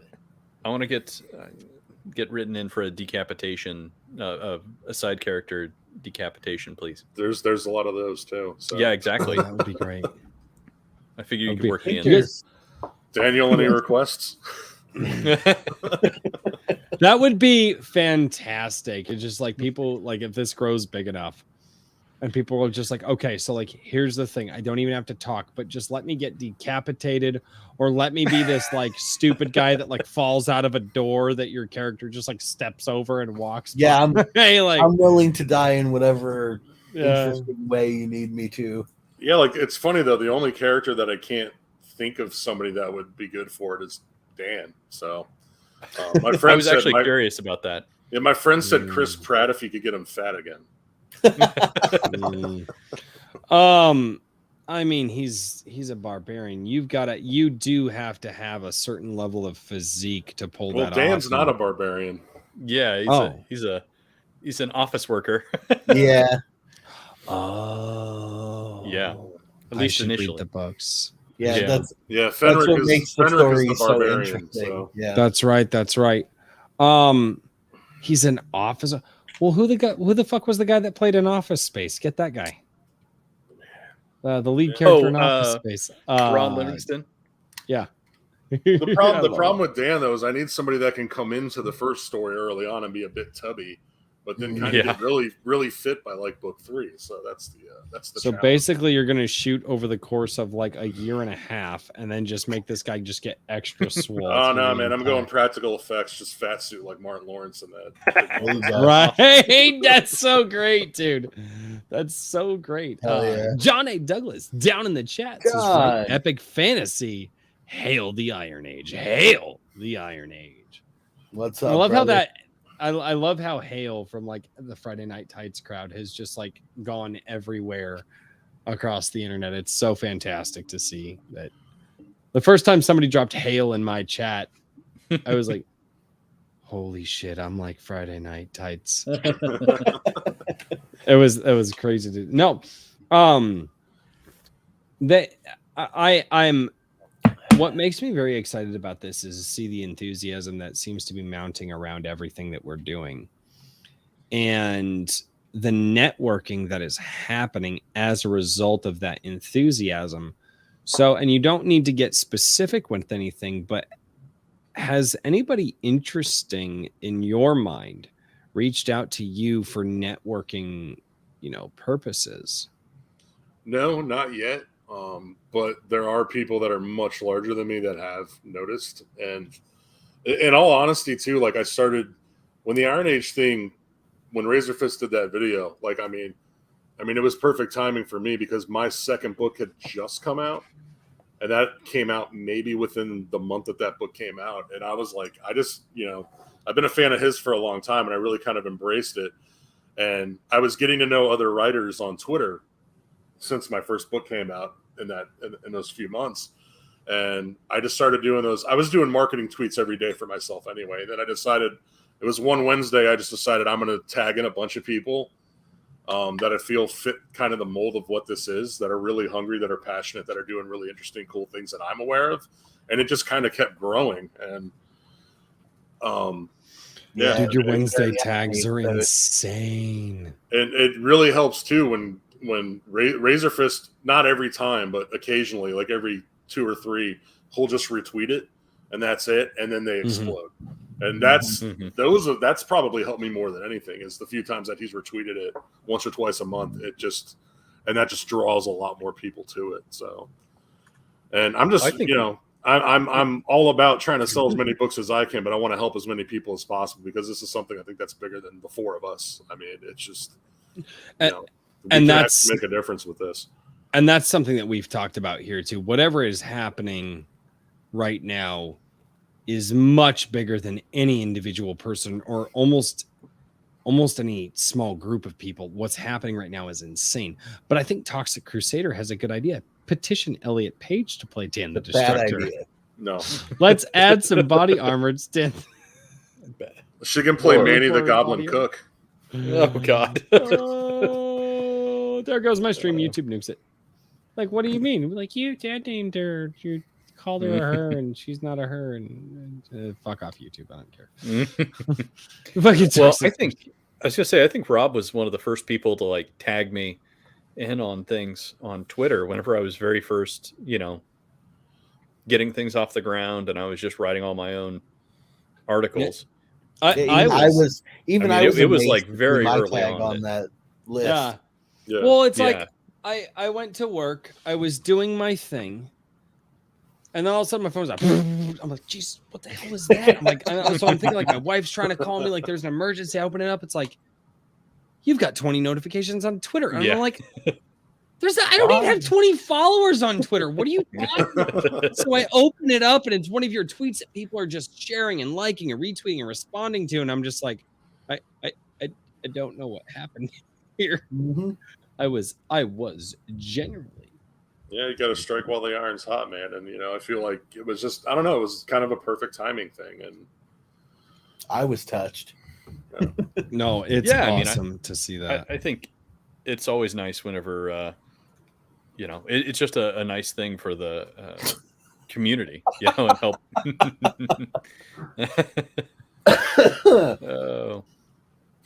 But yeah, I think it's been instrumental in helping the sort of larger collective, or I guess I would say more like the cooperative group of people, because it's very different. It's a very disparate group of people out there right now. Yeah, and we are everybody's kind doing of their own all over thing, the but place. I think we all have very similar goals in terms of Oh, trying to create new media that everybody enjoys. really quickly, guys. So let's do this really quick. Raving Dad Gaming for $2. Thank you so much. I know this guy personally. Working on a 4-book series right now. He has been working on this. I can confidently say that Raving Dad Gaming has been working on his books for over 10 years, since we were, I want to say, freshman year in high school. So he is working on that, making sure that it's good to go.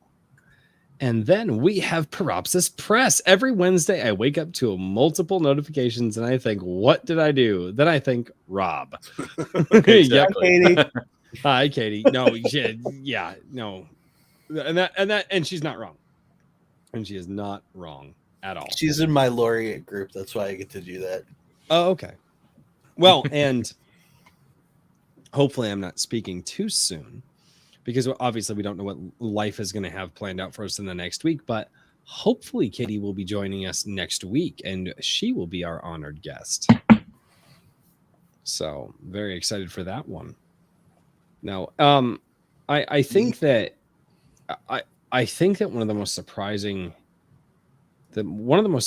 things for me is coming to the realization that there was this much energy that was just bottled up in like individual people. And as soon as a name was given to it, where people were like, and it was perfectly encapsulated for the most part. It's like, I believe in writing good stories to write good stories. I don't need the Marxism. I don't need the woke crap. I don't need this ideological corpo media garbage that they're shoving down our throats. I believe in telling the good stories again. And as soon as a name was given to it, and I started seeing the energy and the enthusiasm behind it, I was absolutely blown away, and still am every time it just keeps coming in. And it's not slowing down, it's gaining momentum. How do you guys feel? Have you guys felt that too? Just that wave of energy from all of these people just collectively, like, oh, hey, and then just like zombie horde. They're just Yeah, I mean, absolutely. I mean, that's just when I do those Wednesday posts and I see how many people engage with it. I mean, that right there is like proof that something's happening. Yeah, Absolutely. it's absolutely nuts. Before the name Iron Age actually really started to spread into my little corner of Twitter, I was talking with Fiona Wolf and a lot in threads and tweets, and she had posted a term called superversive, which was meant to be sort of a more positive, more hopeful, more light-oriented type of storytelling, which is right up my alley. I mean, Tales of Halcyon was literally about a pointless fat kid who learned how to be a hero. It's just straight up into the cloud story arc as far as the journey was concerned. So I was all for it, but the term just didn't work for me. It was like superversive. It sounds odd when you say it out loud. And I kept banning it back. Superversive? Superversive. Yeah, that was the term that like subversive. Yeah, but the other the direction. opposite. No, Yeah. but I like that. That bothered you? It did. It's just such a long term. And What is it wrong seemed- with your brain? Well, I was trying to think like we were talking about with Iron Age. It's short, it's succinct, and it's powerful. When you say superversive, the layman person is going to go, huh? Mm-hmm. When you say Iron Okay, Age, yeah, go, yeah, you're not You know, not wrong. Iron Age with made the me feel layman. like a man again. So I feel Somehow more like I was questioning make that a in today's man. world. So I was gonna say, Hallelujah. I this is a little bit of a spoil. Like, this is a big announcement, guys. But very soon, IronAge.media is going to start selling supplement, like a super male Iron Age vitality. So Yeah. Yeah. So, I and just what want we're to going let to you call guys it is, know now. let's if you want to get feel like a real down man to again, business. Sorry, that song. yeah, you need to send me $30 and I'll send you a bottle of pills. Yeah, And, made from tiger dong. And you can get my pills. Go we're to we're, my we're not going to have Royce website. singing on the ads. This is not working for me. Thanks. Doesn't matter. I'm in the mood. Oh, he's not bad. Anyway, to break the tension, Isidro Lopez Irwin for $10 says, "Hail, witness me." Good sir, not on stream. Yeah, keep that in the bedroom. I know John already tried to ruin my stream. At this We're point, it's mentally over. scarred now. I know. I'm scarred just hearing about it. Thank God I didn't see it. I know. What happened to the stream? Wait, why are you talking about killing me? Oh God. Drake the Duelist is talking about killing me. Get your Iron Age Viagra today before I No murder on stream. Sadly, this is an internet 1.0. Oh God. Sorry, I just saw that. Well, we all, yeah, right. Lord. What have I done? I'm joking. This is not I'm joking. serious. I'm joking. Oh. I'm gonna go on Twitter tomorrow, and somebody's gonna be accusing me of selling boner pills. Yep. With zero irony to it. I'm gonna do it. It's gonna be me. No. I bet I'll get there first. I'm actually thinking about how I'm gonna do this. No. So, shit, oh God.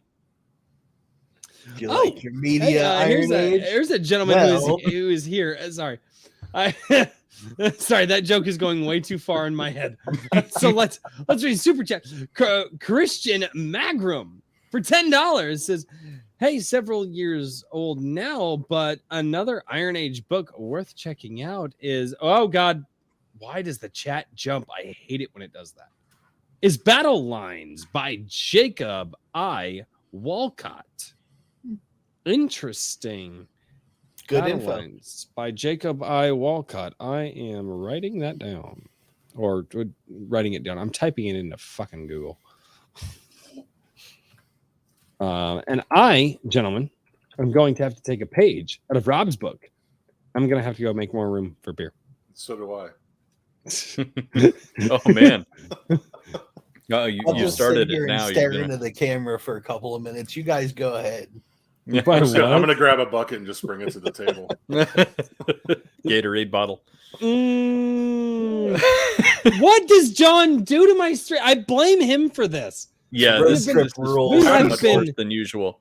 We have been gentlemen and almost scholars up to this point. The question I'm a I have to scholar. ask is how does no one on FNT ever pee? That show's like 5-6 hours sometimes. They 'Cause do. they- You'll see their road- cameras go dark. That's trip exactly rules. what they do. Everybody just looks away Whoa, for a minute. that looks interesting. That looks very interesting. Are you talking about Battle Lines? Yes, I'm Yeah, I looking at it checked it out. Never mind. right now on Amazon. That cover art. I was gonna say Oh. I'm always accepting articles. So if you have something that you really love and you want other people to know about, I'm not super picky about the exact date that things were written. I had He also accepts Somebody- feet pics, ladies and gentlemen. no, but I had I'll be back. I need to somebody go. write in an article about Spooks, which is a graphic novel, kind of a Weird West graphic novel that came out around 2000. And that looked very interesting. But that same creator, who I think is in the bande dessinée category, has been creating Undertaker, which is a popular series, comic series over there. So Nice. it's always interesting to find people and that maybe put something out a couple years ago, see where they are now. I'm really hoping that personally I'm hoping that as the sort of movement picks up steam and people get a little bit more excited for new media and tire of just complaining about legacy media, that some of the creatives who, just weren't, they were a couple of years ahead of the curve trying to create something, and whatnot, come back and get drawn into creating again, because I'm definitely one of the big pie, the bigger the pie the better. Like, I'm not worried about trying to, I don't think people should be concerned about trying to make sure they get their slice. It's like, if everybody is getting excited about new media, then the revenue potential from that is so massive that there's really space for everybody, And I think, I don't know what you think about this, Rob, but I'm of the opinion that I think a lot of our culture has been, it's pretty well been strip mined at this point. And I think people are, they don't want to say goodbye to their old franchises necessarily, but they are ready to kind of like give them a break. Is that something that you feel? Or that's actually why I wrote Dan the Destructor initially. Is, like 2 years ago, even I was like, man, everything I cherished that were like really important franchises to me, like that played a big impact in my life, like I was just absolutely losing interest in. And when I wrote Dan as a graphic novel initially, it was just simply, I just wanted to write something that I wanted, like that I would like, that was for me. And it was one of those things where I didn't write it with even like fans in mind or anybody else. I just wanted to write a story that I would enjoy. And luckily people like it. So, but yeah, that was pretty much it, man. I was like, we need to start. I don't know. I think it's almost like you're in this comfort zone where you have these franchises that were so successful and won people over for years. And you're in this comfort zone and this familiarity with it where you want to embrace it. And the new stuff comes out, you get excited because you remember how it made you feel. And like me personally, man, like I don't feel that for any of it anymore. And I wanted to feel that again. So, and I felt like the only way I could do it was actually trying to create something myself. And I feel that's a lot of people. That's not just me. I think that's why a lot of people that normally might not have gone down this path of writing books are now writing books, trying to create new things. Yeah. And there's how many times can you see these things just, it's not even, there's the failure aspect to it where the modern people don't understand the characters. They don't understand the legacy, the franchise, any of this shit. And most of the people that we know now, most of the people that write this stuff don't like it anyway. And they just want to change it for their own reasons. But beyond that, it's just oversaturation. Like, Star Wars was a thing where when a Star Wars movie came out, it was special. Now there's Star Wars there's something new Star Wars every quarter. Same thing with Marvel. There's a new Marvel thing every other month. It's just Well, that's what happens when things go corporate. Yeah, it's always that way. You see any sort of franchise, and it doesn't necessarily have to be, pop culture franchise. Any sort of franchise. Once enough attention is drawn to it, then the corporate vultures swoop in, and it becomes what I've called assembly line whimsy. And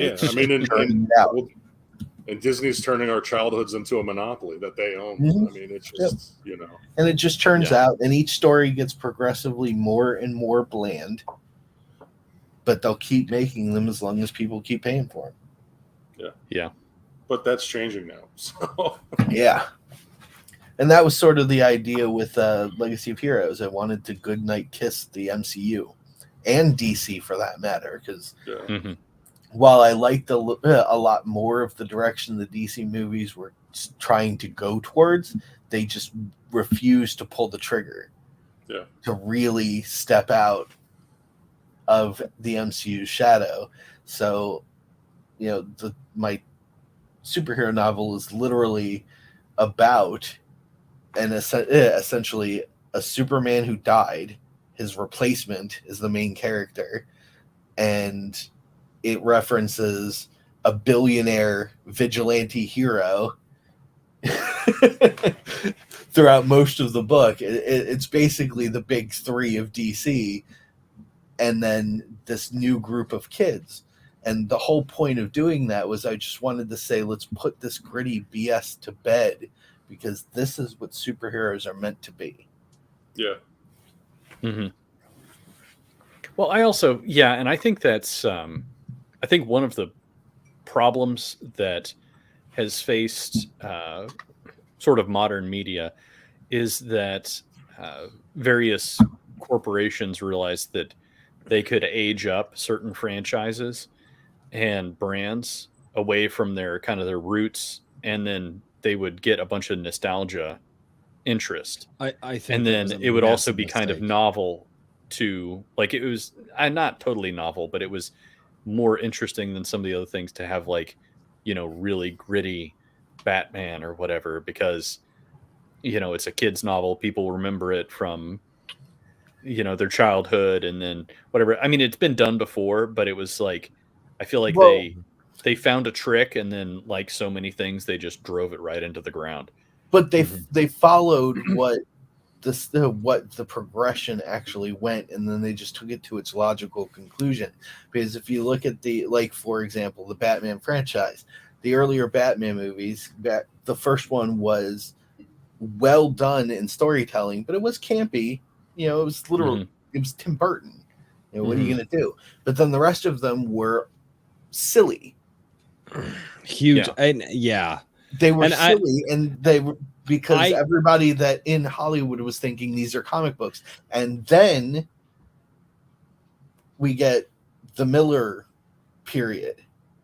Mm-hmm. And then after that, all of a sudden, the new Batman is darker and more realistic, and everybody's going gaga for it. I would say I still, and it's probably heresy to say, I still love Batman Forever with Val Kilmer. I still love that movie. Stop it. Okay? I like Batman and Robin more, actually. Yeah, really? Yeah, because when I look at it for what Joel Schumacher intended, and I've kind of made peace with how bad it is, I kind of appreciate it in a weird, campy, his version of 1960s Batman. You know, I like the ice always, puns. I'm sorry. I always thought that Chris O'Donnell did a decent job in Batman and Robin. They wanted to age up Robin, and Chris O'Donnell filled that well. But and I don't think that he did a bad job at all. No, I thought that was well done, because there is something to be said for having like a super young person being able to do the acrobatics and the fighting, and you just don't have the body mass to pull off as a 14-year-old or 15-year-old or however old the younger Robins were. You just don't have the body mass to pull that off. But as a young 20-something, no. But I think once you're 18, 19, 20, 21, or however old, you know, Chris O'Donnell was, I still think that I liked how cocky he was. So he definitely wasn't Dick Grayson. I mean, I would have liked. He was more of a Jason. He was more of a Jason Todd. I would have liked to have seen him actually do like a Nightwing movie. But I would have loved that. Oh my gosh, him as Nightwing! I think he would have killed it as Nightwing. Yeah.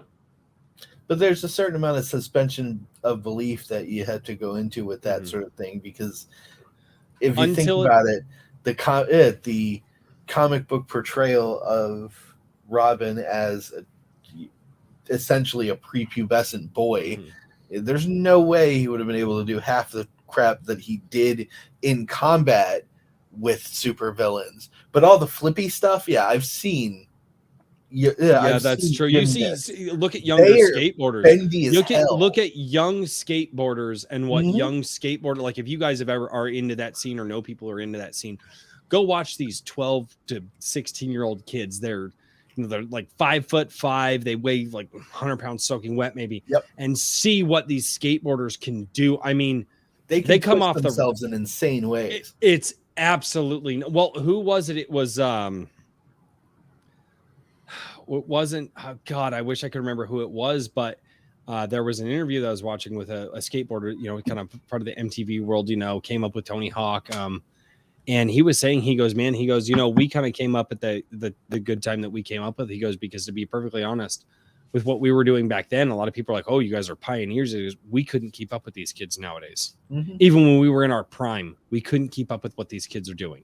It's just, it's not, you know, it's insane. And, you know, I think But at the I same don't time, mind the that suspension of 100-pound disbelief kid- until you have to suspend me so much that I have to disbelieve the universe that you asked me to accept. In Right, first that's the place. point I was getting. Because while the 100-pound kid is fully capable of twisting himself into a pretzel, that 100-pound kid cannot take on a 275-pound linebacker thug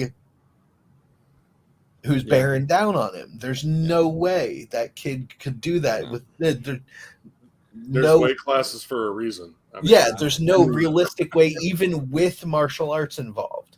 Yeah, that a it's kid just that size could get the upper hand on someone that big.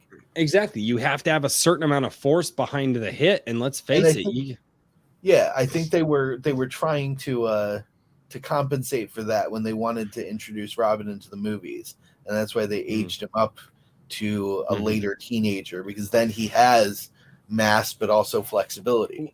but then also Alicia Silverstone as Batgirl.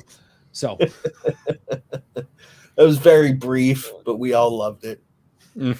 no, what a terrible actress too. I'm sorry, I've seen her in some of those things. That's the But she only- actually looked good in the suit. she did, but my good lord, that's the only good things that she has ever done. I don't want to go into a negativity thing, but you know, Yeah. Clueless is fine for what it is. yeah.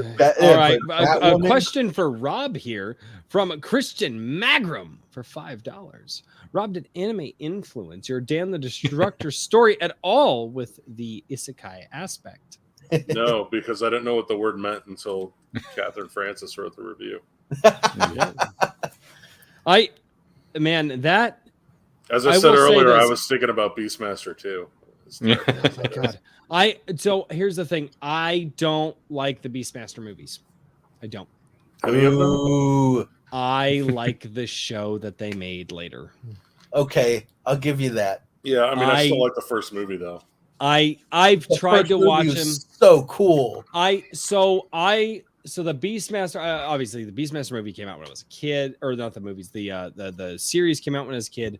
Yeah, That was also when you had things like Young Hercules coming out, which I loved watching Young Hercules, especially as a kid. I just thought it was really cool.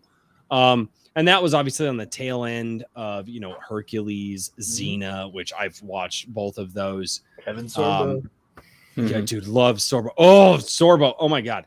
That would am be like the such a dream fan of person. Yeah, dude, Sorbo. Have you seen some of his tweets? Oh my God. I love Sorbo. But what But- was great was after Hercules, he did Andromeda, and it was almost Hercules and sci-fi, and I was like, I am so here for this. This is awesome. And I that need to is go back and watch such an Andromeda again. It's been so long. underrated sci-fi. That was so good. though. Nobody Really? talks about it. Man, I haven't Nobody. watched that. I need to watch it. Yeah, Andromeda nobody is talks about so fun. I don't know, and this is just a scrub when it comes to like Star Trek and stuff, because I'm not a Star Trek guy, but I've seen bits of like SG-1, and there was a Stargate animated series. You guys remember the Stargate animated series? You guys yeah, ever see No. that?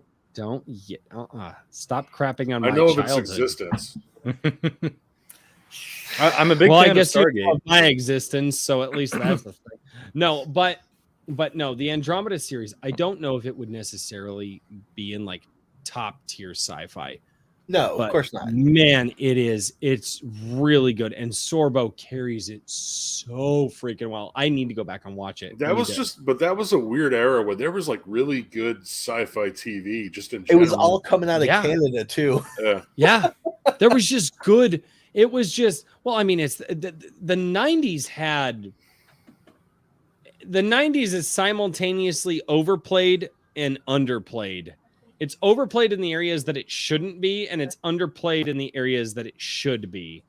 And I don't know, like the 80s, like the 70s and 80s, I feel like people, they like, oh yeah, no, like definitely watch those things. But the 90s, all the crap that people remember from the 90s that just got really freaking popular are not the things that people should remember from 90s television. I used to watch so many different things that would just be like, it was like the Saturday afternoon stuff. There was a treasure hunter show that I used to watch, and the guy had like his boat on the dock, and I wish I could remember what it was called. And it was like modern day, and they would go and they would treasure hunt, and there were like, you know, like modern day pirates and stuff like that. And they, you know, and it was really good. But yeah, I think I've seen that. I wish I could remember what it was called, but yeah, it was just, there was a lot of good things out in that time period, and there were so many good stories out that just got underplayed because they weren't Friends or Frasier, which admittedly I love Frasier. But then there were some real stinkers as well. I mean, I'm gonna say it just because it has to be said. Am I about to get insulted? Possibly. I don't know. You may not have even heard of it. Mutant X. Yes. Oh wow, that show. Oh my, the that bomb after the first X-Men season? knockoff. Didn't that bomb after the first season? No, it was, I think it made it through 4 total. Oh God, really? Yeah. And then you had shows like Buffy and Angel, which Angel was a 2000s show, but it Buffy came first, and that was Joss Whedon. So yeah, but like then you had Buffy and Angel, and my God, just fantastic stories there. I mean, I think that Angel is a much better series than Buffy, personally. My wife and I will actually go back through and watch them. I liked Angel quite a bit. Angel, that's a guy who can act. David Boreanaz. Oh, dude, that's a guy who can. SEAL Team is a phenomenal show. What is it? SEAL Team. He's the. Is that running currently? Yes, SEAL Team. David Boreanaz. Okay, I need to check it out. Yeah, he's really good. Yep. And then before that, he was in Bones forever, and everybody loved that freaking show. Yep, my wife watches the entire series once a year. My daughter revisits seasons constantly. Yep. I don't know. I like Buffy all right. I watched that with my wife, but I think that Angel is like probably one of the worst characters. I can't stand that guy. Dude! Well, okay. I didn't realize that one of my co-hosts was an uncultured person. I apologize. Now hold on. In comparison, in the universe of both Buffy and Angel, he's very two-dimensional. Everybody else is very overcomplicated, but Angel, as Angel was in the first episode of his own show, was trying to do what Fiona Wolf and I talked about, which is Paragon Arc. And see, I've never watched Angel because I couldn't stand the guy. Yeah, really? It's a hard. No. That's your homework, dude. I'm telling you, you will get. No, I got too many other things to do. Sorry. Was it the character or David Boreanaz that you didn't like? All of it. I just didn't. I don't know. No. I didn't really like Buffy. Entirely different than Buffy. Kind of like the tone and the feel of Angel is entirely different than Buffy. Yeah, well, I only knew him from Buffy. I've not. Okay, I'm pretty critical. I'm pretty harsh on most like TV, and so I'm like, I don't know. I'm okay. So kind of an asshole, just do me this favor. I didn't like that guy. And here's what I tell people for shows that I really like and shows that I really enjoy, especially when it's a 20-minute episode. I tell people give it the first 3 episodes. Because a lot of times you can't. The first episode, like I tried doing that with like Sons of Anarchy. I could not get past the first episode. I tried watching the first episode like 6. I kept falling asleep. I could not. Everybody's like, well, no, you need to get like 6 or 7 episodes in. I'm like, okay, no. Dude, that show had the worst ending I've ever seen.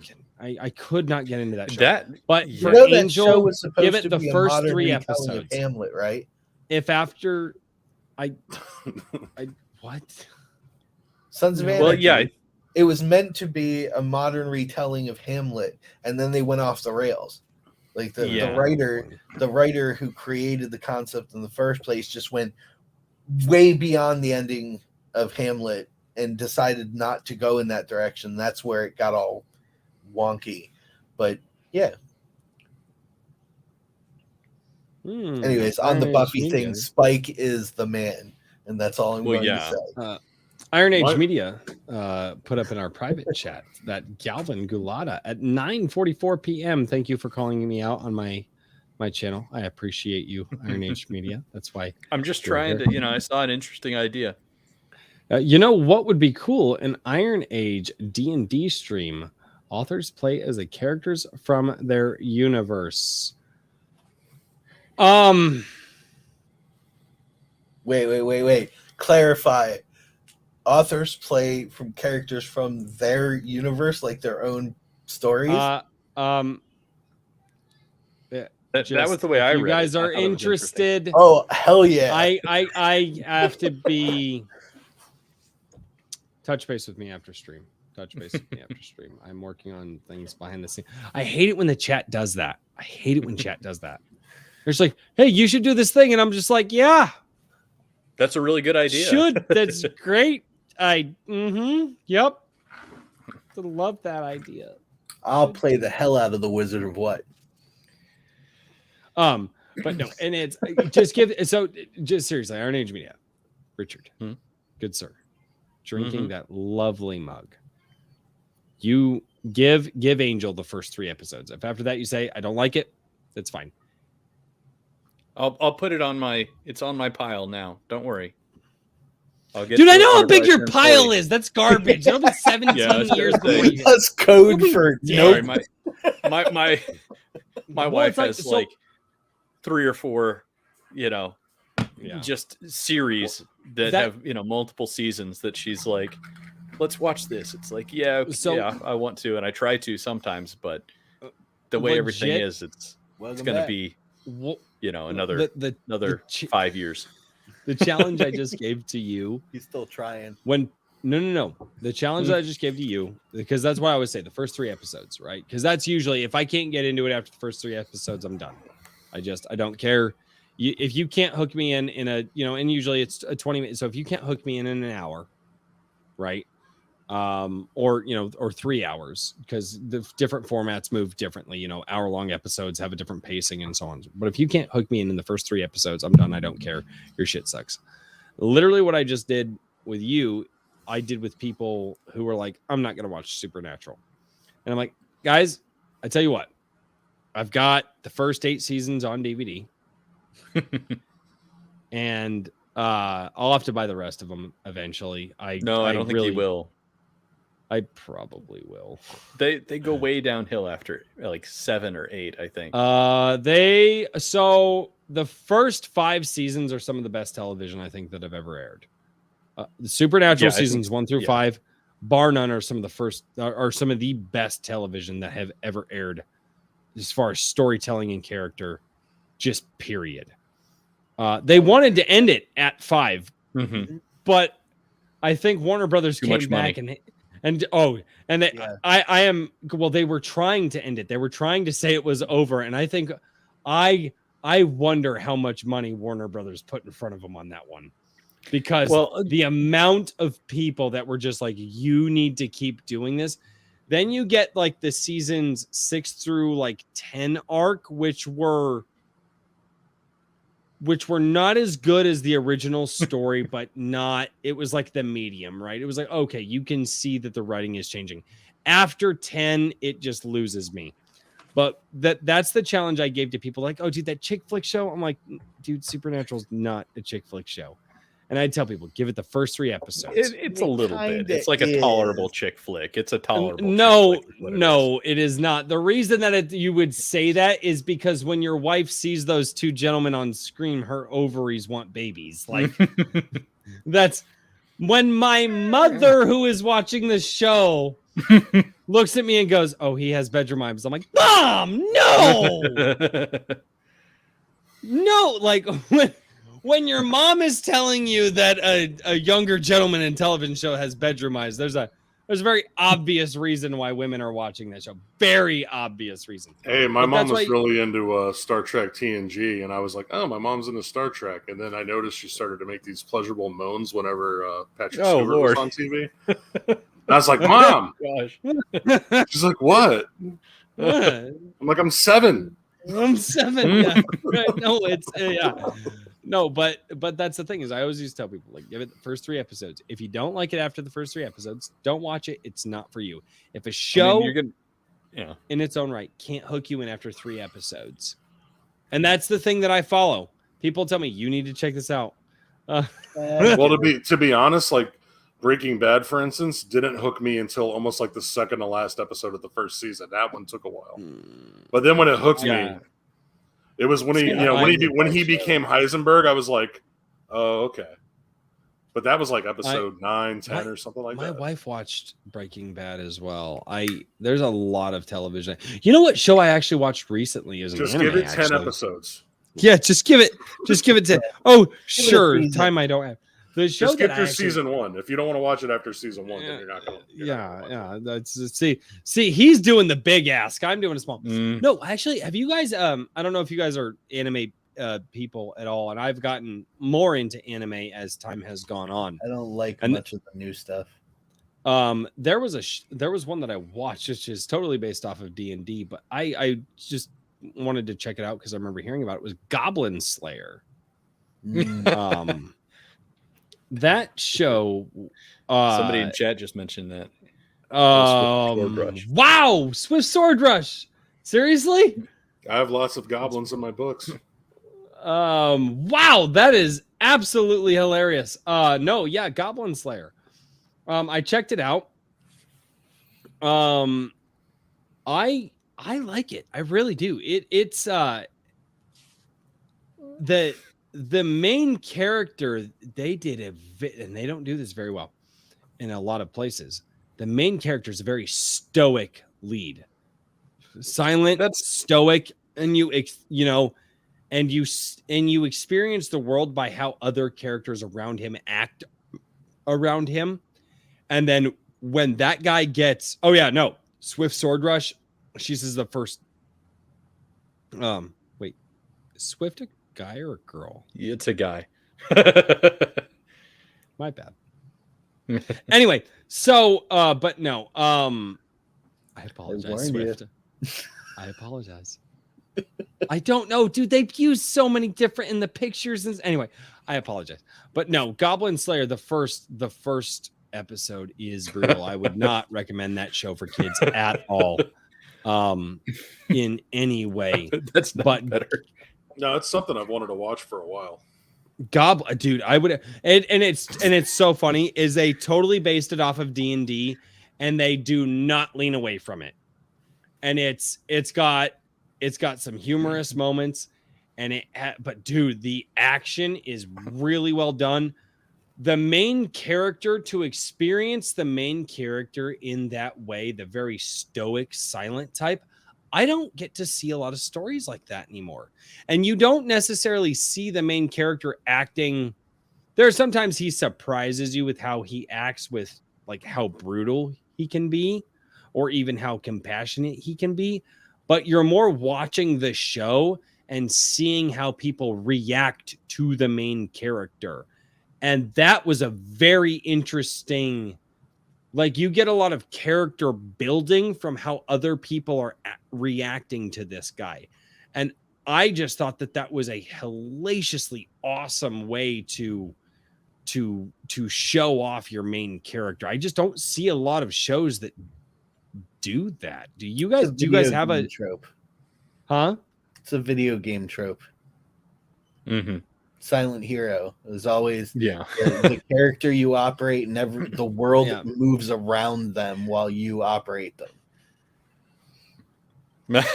Oh, you bullied him into a super chat. I tell you, this is Dude, Ask for a terrible behavior, refund, Roy. Swifty. You shouldn't be hazing freaking- chat. Swift Sword Rush for $5. I'm a guy. Last I checked. Checks. It just and the hand disappears out of frame and then comes back. Sir, Dude, there are some people that I have found, and I'm just like, oh, and then just the way that some people will chat or talk or like this, that, and the other thing. Some people will be more reserved with language. Some people will be a little more bombastic with language.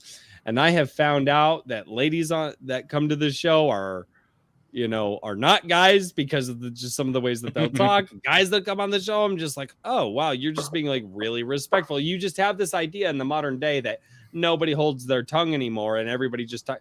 No, the internet lies to you. The internet's a lie. It's all an illusion. Oh. None of this exists. So Wake up.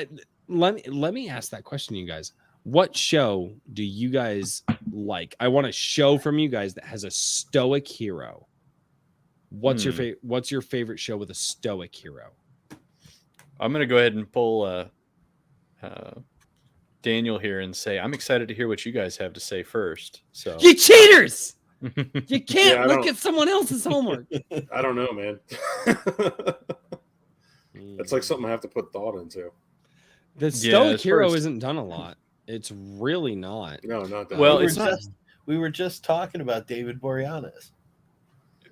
Yeah, he did good job in Angel, though. He really is a stoic. The first couple. I think there's a difference between being stoic and just not having any kind of facial animation whatsoever. Yeah, that's not how it works. Yeah, and I kind of I gravitate more towards like charismatic heroes. Yeah, but Seeley Booth in Bones, very stoic in the beginning. So good. Until he warmed up to her, he was very stoic and very standoffish, but I don't know, dedicated wholly to his job. Is Fox Mulder a hero? Fox Mulder. Yeah. Mulder counts. So. Oh, fuck Mulder and Scully. God bless it. Yeah. Yep. Mulder sorry. I mean, he'd be pretty high on my list. I mean, it's one of my it is my favorite animated movies of all time.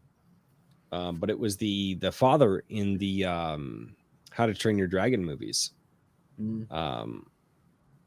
He was, I mean, his name was stoic, like I believe but the father from How to I'm sorry, like How to Train Your Dragon those are my I cannot get over that storytelling, and those movies are my favorite animated movies of all time, bar none.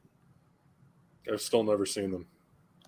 I watch a lot of Chinese and Japanese television, so I see stoic characters more often than you guys do in those shows. Fucking weeb.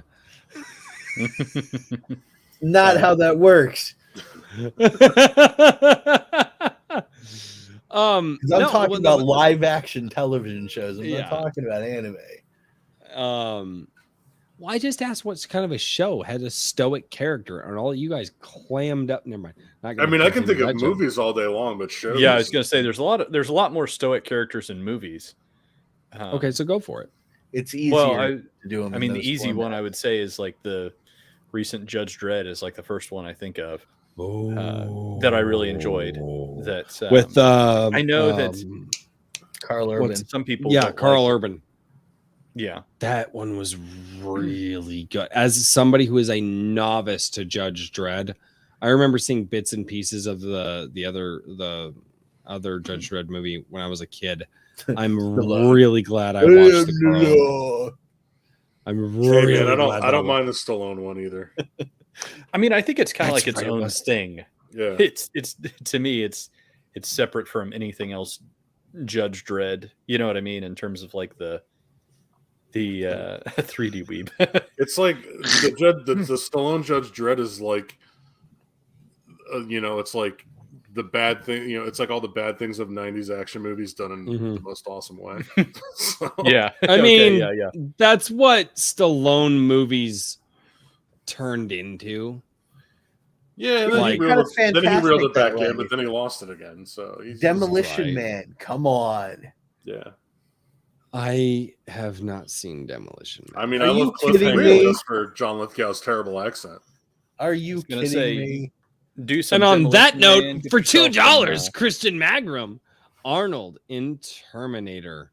I mean, Arnold Arnold So in in the most things. first one, he wasn't stoic, but I would say he would qualify as a stoic He's a hero in the robot. second movie.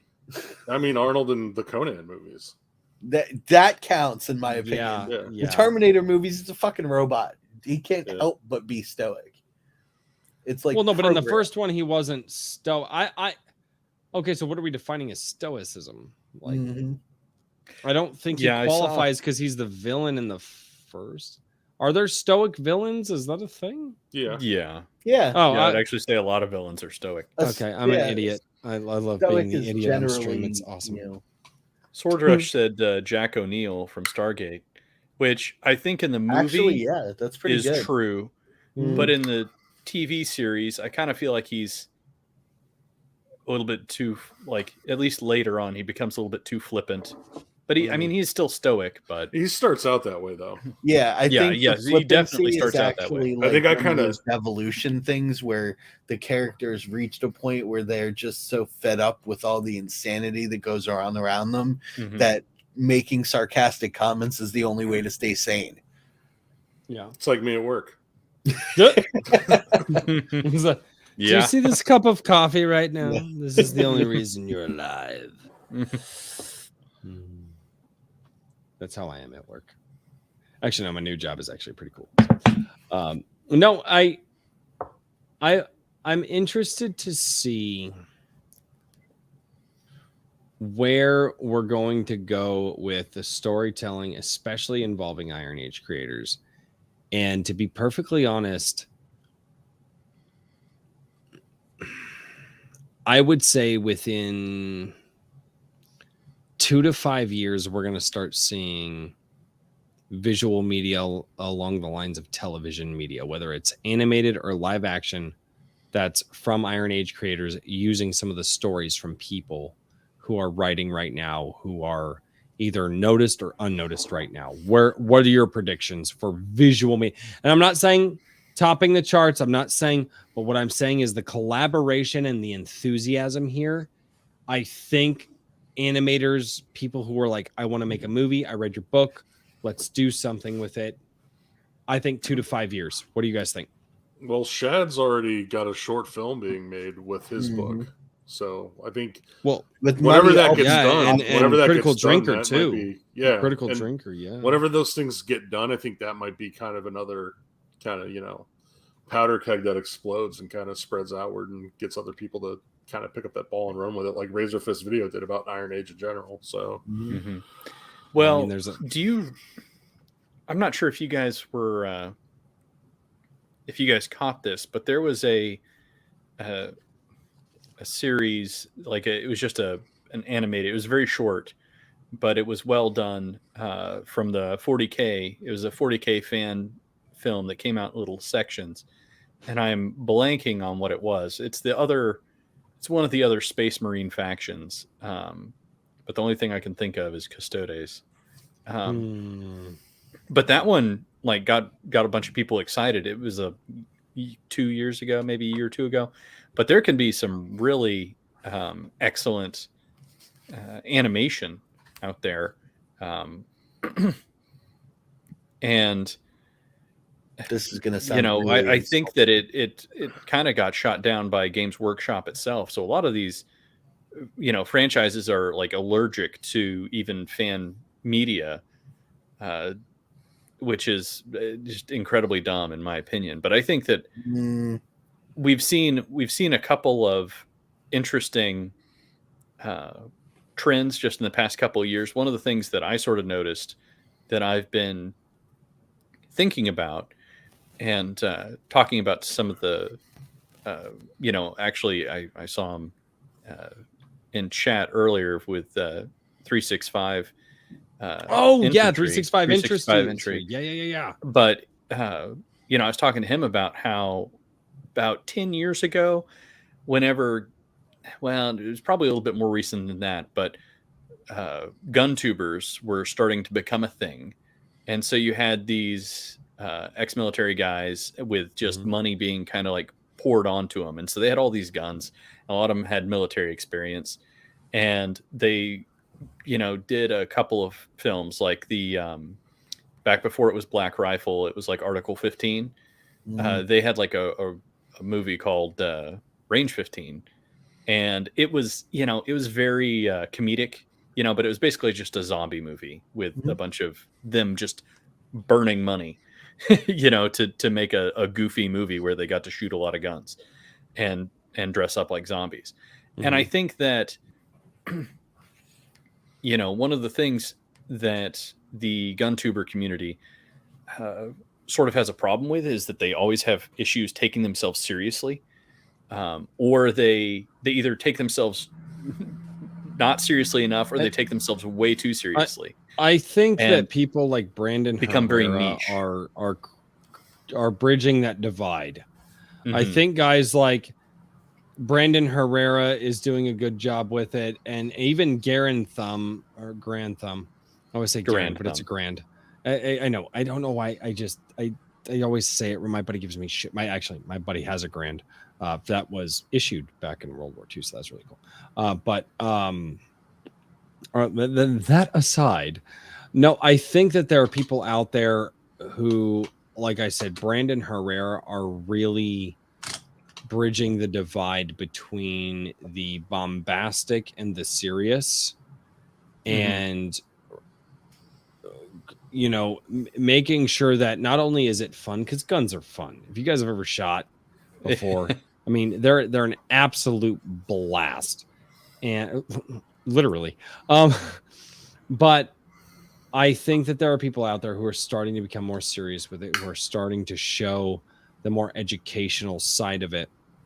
But you're right. There for a while, man, it just got stupid with some of the stuff that people would do. Yeah, and I think that it's kind of. I think that right now there's sort of where I was going is that I'm hoping that there's sort of a drawback from just being kind of like goofy and having fun, and trying to maybe put some the AK-50, but put some right more. Did serious. all of us? I love how all of us about here know like AK-50 though, right? Sorry. But I just think that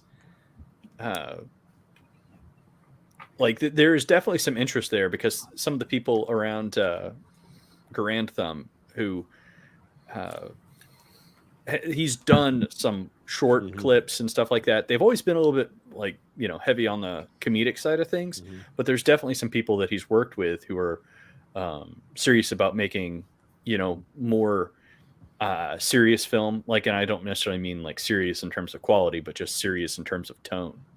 And so I know he's worked with some of I think it was SCP Heretic, or maybe it was Stalker, I don't know, but there's some guys who've been doing some Lovecraftian type stuff, but it's still very kind of like niche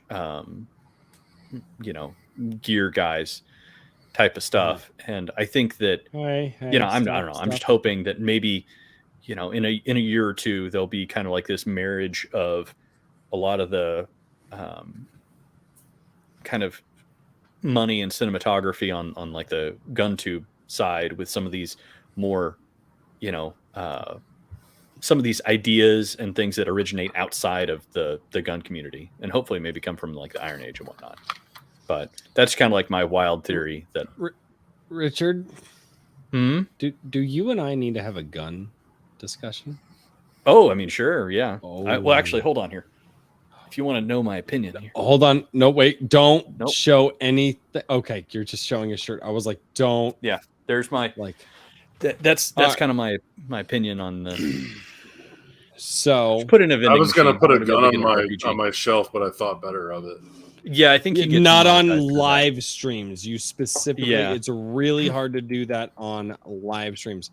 So, guys, I am going to share something with all of you, and this is actually something slightly personal to me, and something that I think is absolutely fantastic for all of the people out there who are into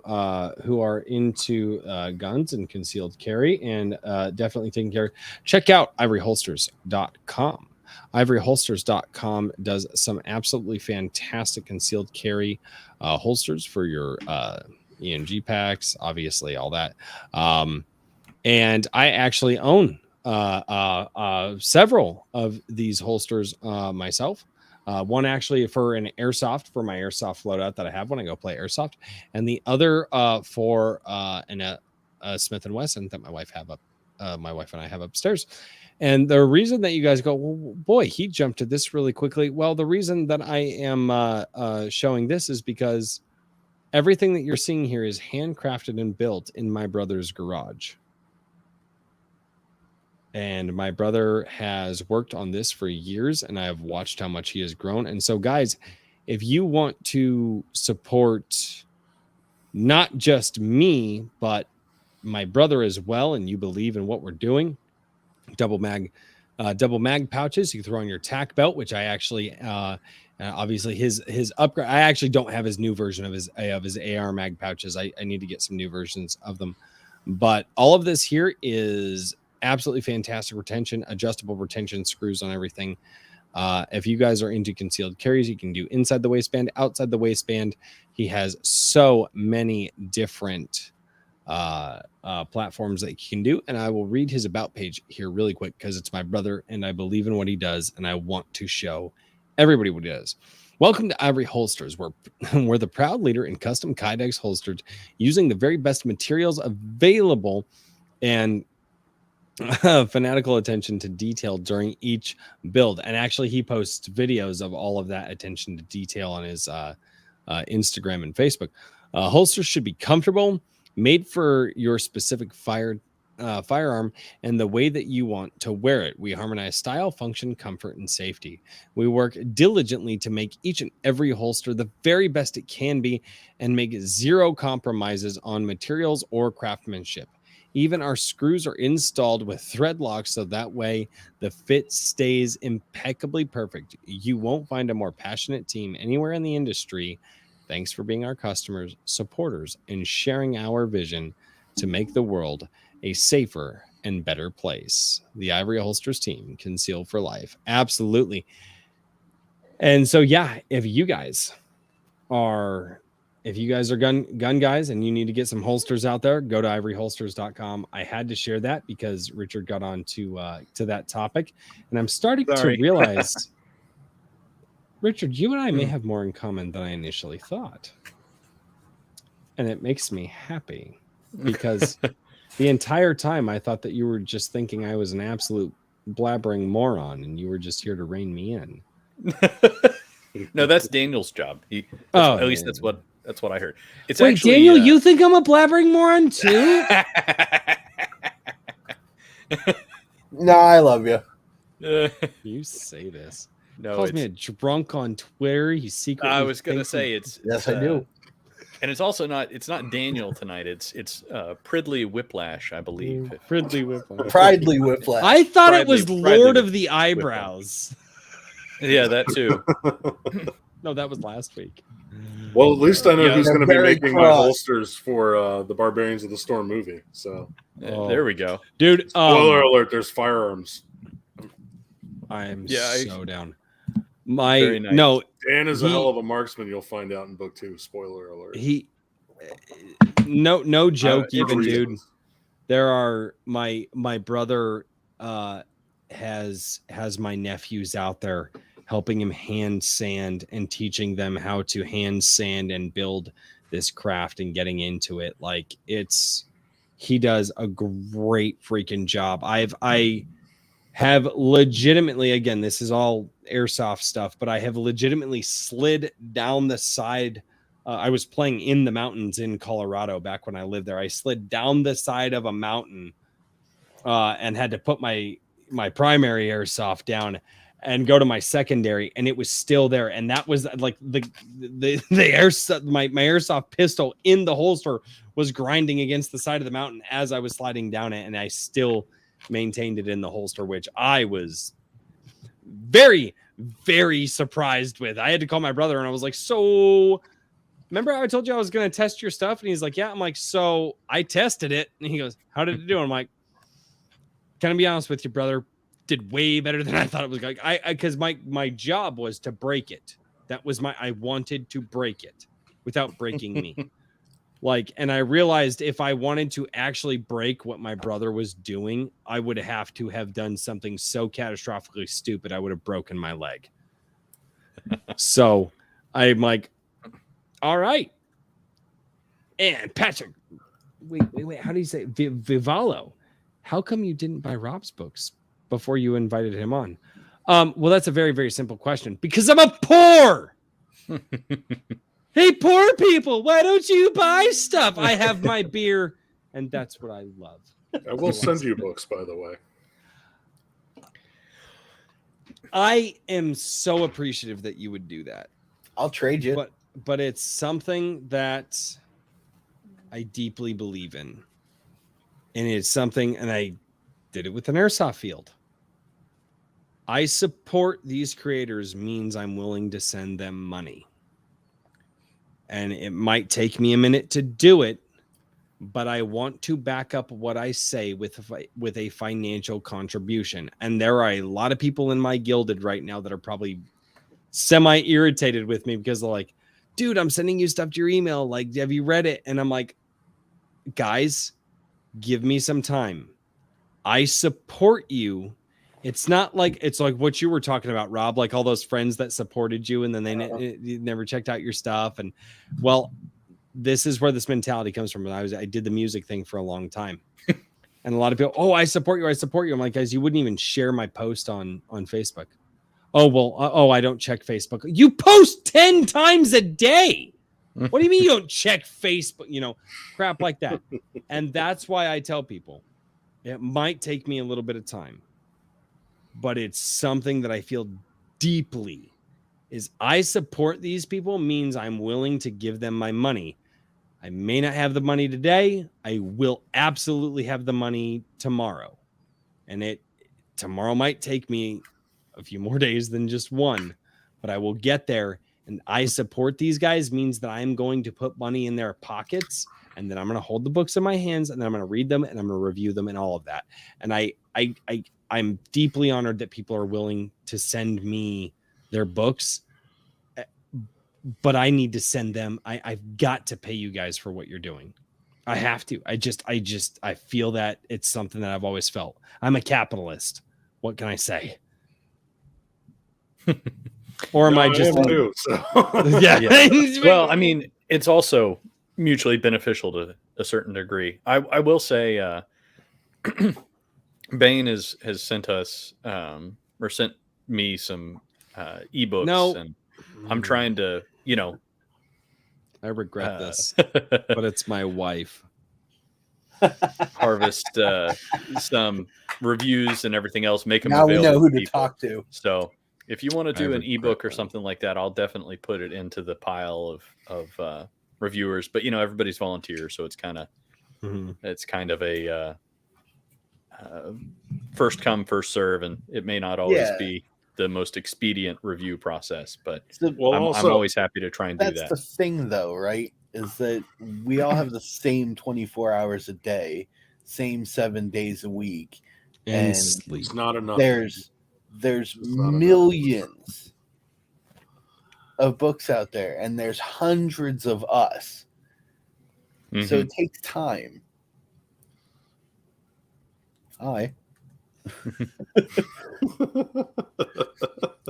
So it takes time to get to that point. I mean, just for me alone, I'm reading a book from a local author, actually, a really, really good book. But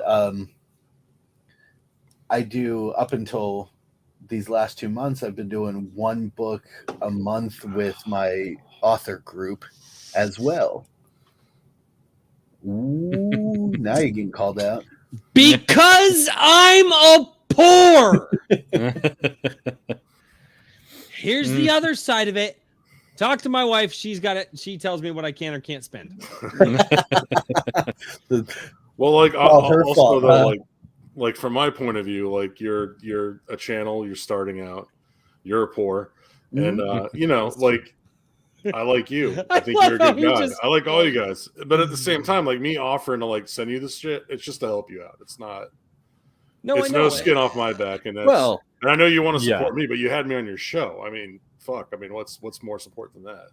Money. And for Money is me, more like support than author that. copies are really not that expensive, so I don't care about sending. No, them I out. like overbought, thinking people were going to give a shit in my real life. And yeah, Well, Dude, I still right have now I only t-shirts have a from my couple band left. from but- fucking 8 years ago.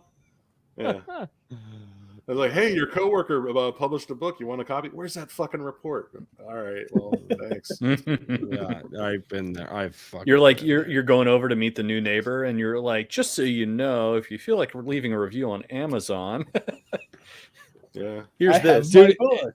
It's dude, so. that's in all It's rough. honesty. I mean, I in all don't. honesty, that's I'm not an author. Thank Reviews God, are the 'cause hardest it's freaking difficult. thing because I know how many Reviews- books I've sold now. I see the units, and I know how many people tell me positive things on social media. But man, you got to review the stuff though. Like help a brother out. man. Absolutely, it It's takes sad. 5 minutes. Yeah, it's just even if it's like 3 sentences and 5 stars, it's just just go on Amazon, man, and just like if you bought it, you liked it, you enjoyed it, and you want me to succeed, like that helps me. I want yeah. to buy it. I hope to like it. I really hope to enjoy it, and then I hope to actually review it on my channel. But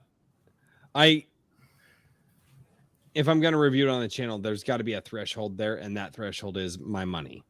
Yeah, no, I Right? get Fair it. enough. Well, and There's time. and like and that's a thing, and that's a thing. Mhm.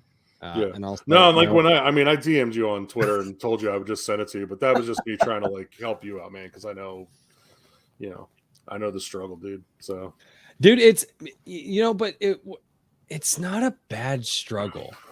Like, yes, time is an ever fleeting thing. Sleep is slowly slipping away out of my grasp, but it is such a strange feeling to wake up and the first thought that you have in your mind is, what new thing am I going to accomplish today that I didn't even know was on my radar? I think from Daniel's perspective and hopefully Richard's perspective, I think you guys know what I'm talking about. Is like you just wake up and you go, okay, I got to get ready for today because I don't know what today is going to throw at me. And then all of a sudden the day hits you with something and you're just like, wow, I was totally not prepared for this, but I am down to make it happen.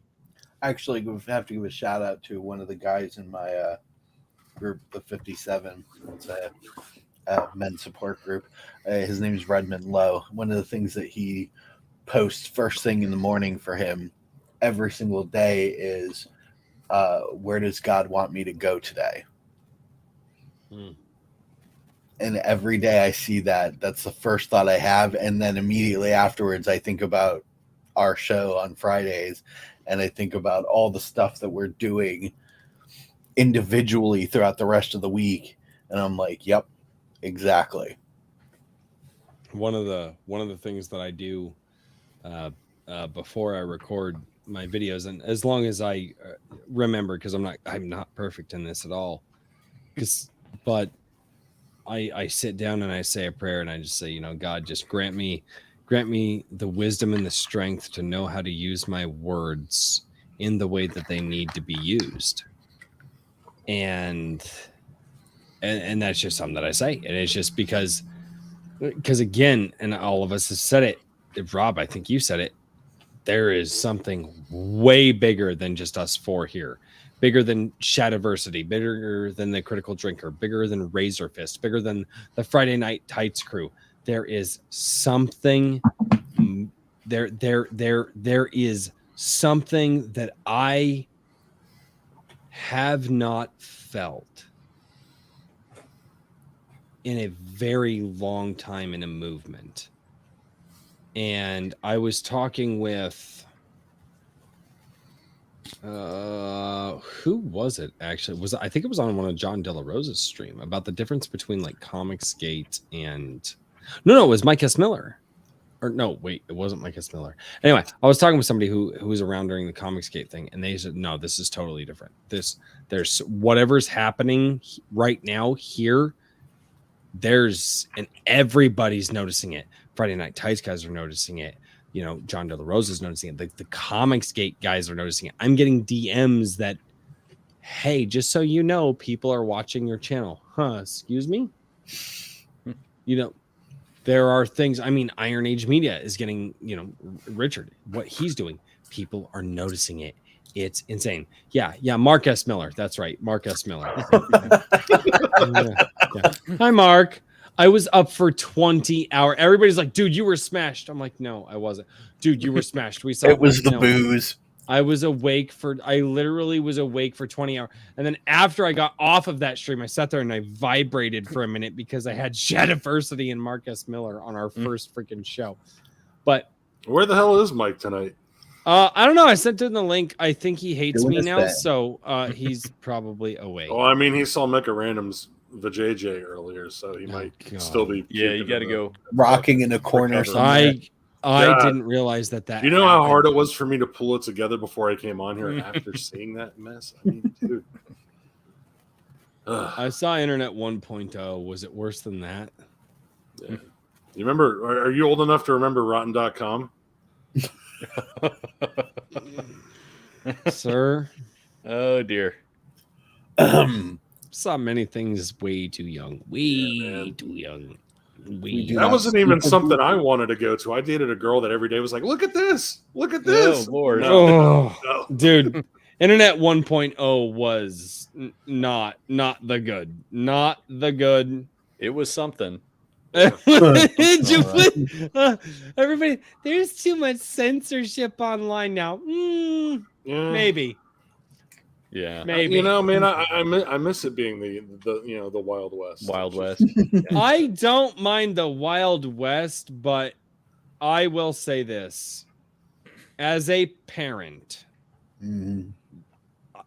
there are things I do. My wife and I, we religiously, everything. My kids they don't have phones with cell phone plans on. They're essentially glorified Game Boys, right? They can watch animated shows on YouTube and they can play, mobile games. And that's what my kids are allowed to do. And everything goes back to my wife's phone. And we go back, we check, we see search histories, everything. We are religious with that.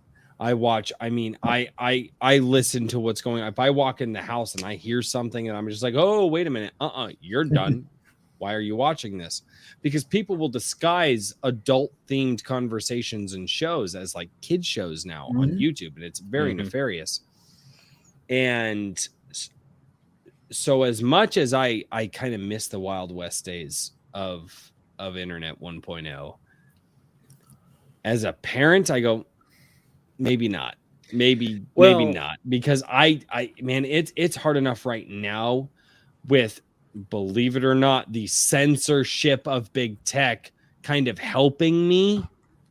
Going back to Internet 1.0, dude, my kids would have already, I believe my kids would have already been exposed to things that I am not prepared for them to be exposed to. Yeah, I think one thing, though, is that with, Web 1.0 or whatever you want to call it, like everything, you could go anywhere and there was like no guardrails on things. But at the same time, like everything was not being shoveled into the same place. You know what I mean? So like, there's stuff on YouTube, even in the kids section, that no kid should be watching. Correct. And so it's very difficult to, it's almost more difficult in some ways, in my opinion, to filter out. Like you can avoid some of the worst stuff, of course, but because everything kind of goes into this same slurry, it's difficult. So I don't know. I'm ready for the next iteration of things, and I would like people getting control back of their own data. I think that's one of the big problems. That's huge. I would definitely like to swing back in the other direction. I would like society to dictate the rules and not government. I don't like government dictating rules. Look because of that one. Huh? I'm giving you a skeptical look because of that statement. Are you a fucking commie? No, by no stretch of the imagination. Okay. Why are you? I don't like government. Why are you giving me a skeptical look on that? Because government is an extension of society. Not inherently, no. Well, in its infancy, government No, hold on. In its infancy, government can be an extension of society. However, as it grows and matures, government becomes completely separated from that society that basically brought it into its infancy. Again, we are a very different society than the society that brought our government into existence, right? And so we kind of go on this Y path, and as the Y starts to widen, the values of the government and the society very much change. Now, they like to give us this idea and this, fantasy that we actually have some control over it. But as we are realizing, thanks to the internet, the government really doesn't give stupid porn bots. Damn it. Thought They bot. came I was in the because you middle of a started really good point, talking you about the son of government. bitches. They showed up specifically to distract you. I know. I was going to say, and it that's- was right next to Calvin again. He's lucky. I know. Dodged the bullet this time, buddy.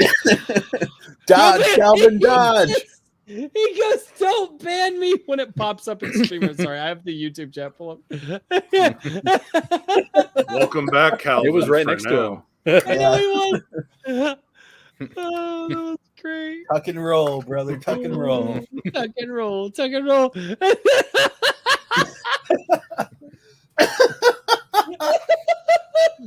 The lady hath spoken. I'm like, wait, no, they're still going. They're still going. Drake the Dillis. Hold on, wait. Come on, StreamYards, load so I can show it on. There we go. Oh. There we go. If you can Good dodge a quote. ban, you can dodge a ball. There we go. Drake wins quotes tonight.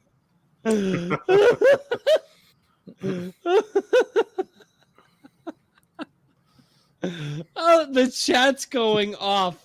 Wow.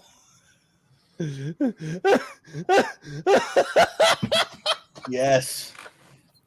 This is the way, people. I'm a little worried about what kind of protection he's going to be wearing, but you do you, buddy. Ooh. Oh my god.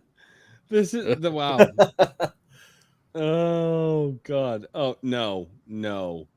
My love, no. I don't. Get him. I am going to be 100% honest with you. I do. Oh, Calvin, sir. No, I see. You asked. You asked. I shouldn't Yeah. have. I shouldn't have. Some things are better left I and my wife follows up. Well played. Well, gentlemen, it took us 3 streams to go into debauchery. We're fucked from here. You're welcome. But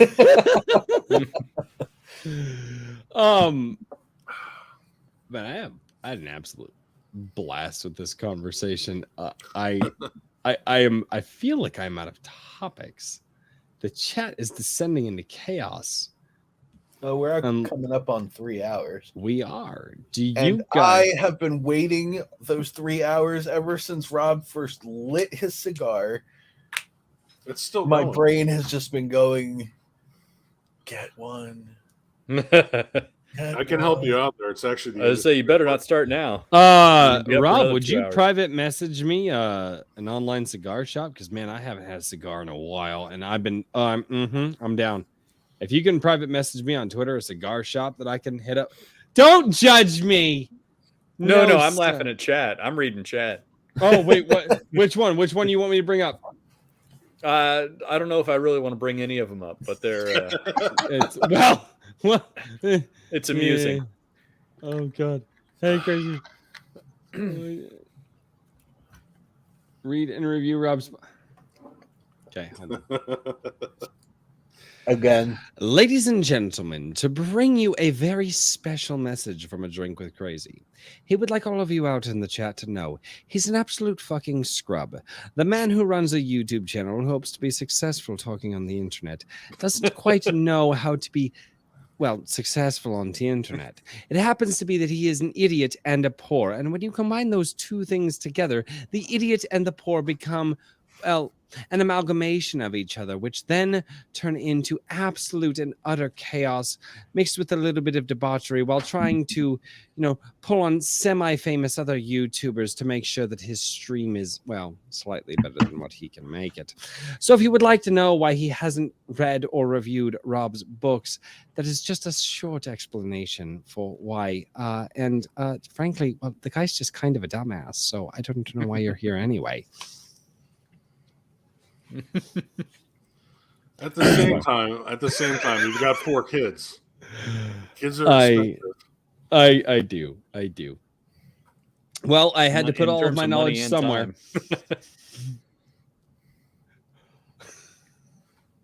Okay, I'm not going to continue that joke. I'm sorry. Because he's a poor. Wow, I'm getting roasted by my own chat. This is fucking great. Poor idiot. Wow. This is when you know you've made it, though. Yeah. When your I chat roaster honestly you're love there. getting roasted by the chat. It's fucking hilarious. At the end of the day, it just means they're engaged. Yep. Oh, wait.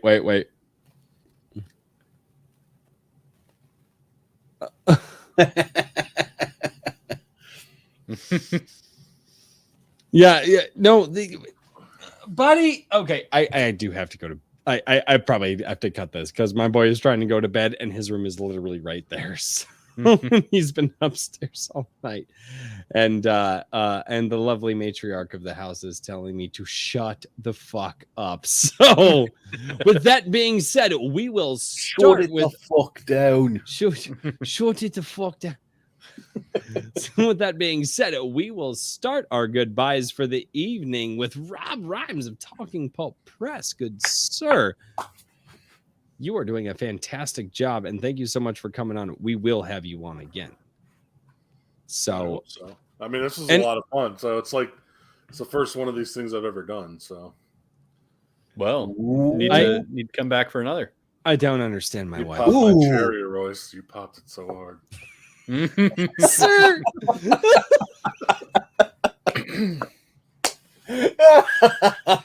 Luckily, I have a whole bowl. There you go. Oh God. Dude, I've been G-rated that bowl as of fuck cherries on this looks thing, man. like a slasher movie. I've been G-rated as fuck on this thing. I'm trying not to get you demonetized. So I know, thank you so much. At 2.5 hours, it usually goes off the rails. So we're actually later. Surprisingly, we held on for a little while after John Delarose completely. Mm-hmm. I think it was because of that. He delayed the reaction. I planted the seed. He planted the seed. Mm-hmm. So Rob Rhymes, where can we find you? Where can we find you? What are you working on? What are you doing? Tell me where I can shill your shit.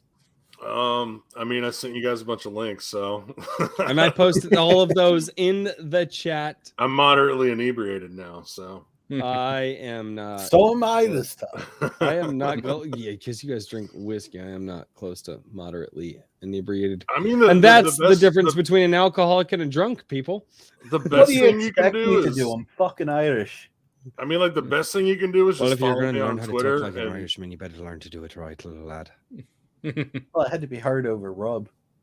I mean, the best thing you can do is just follow me on Twitter, and on Twitter, I have my link tree as my link, and it has all the shit inside of that. And putting, I update stuff through my Substack, but all that stuff gets posted to Twitter as I write it. So it's probably just the best place to just keep tabs on stuff. So, and it's not just me on Twitter, man. We've got a hell of a growing community there with you guys, and it's just everybody else, and tweet it gets bigger. The Wednesday marketing pushes that I do, man, just those things keep growing. I keep adding more people to my master list of people I tweet out. Yes.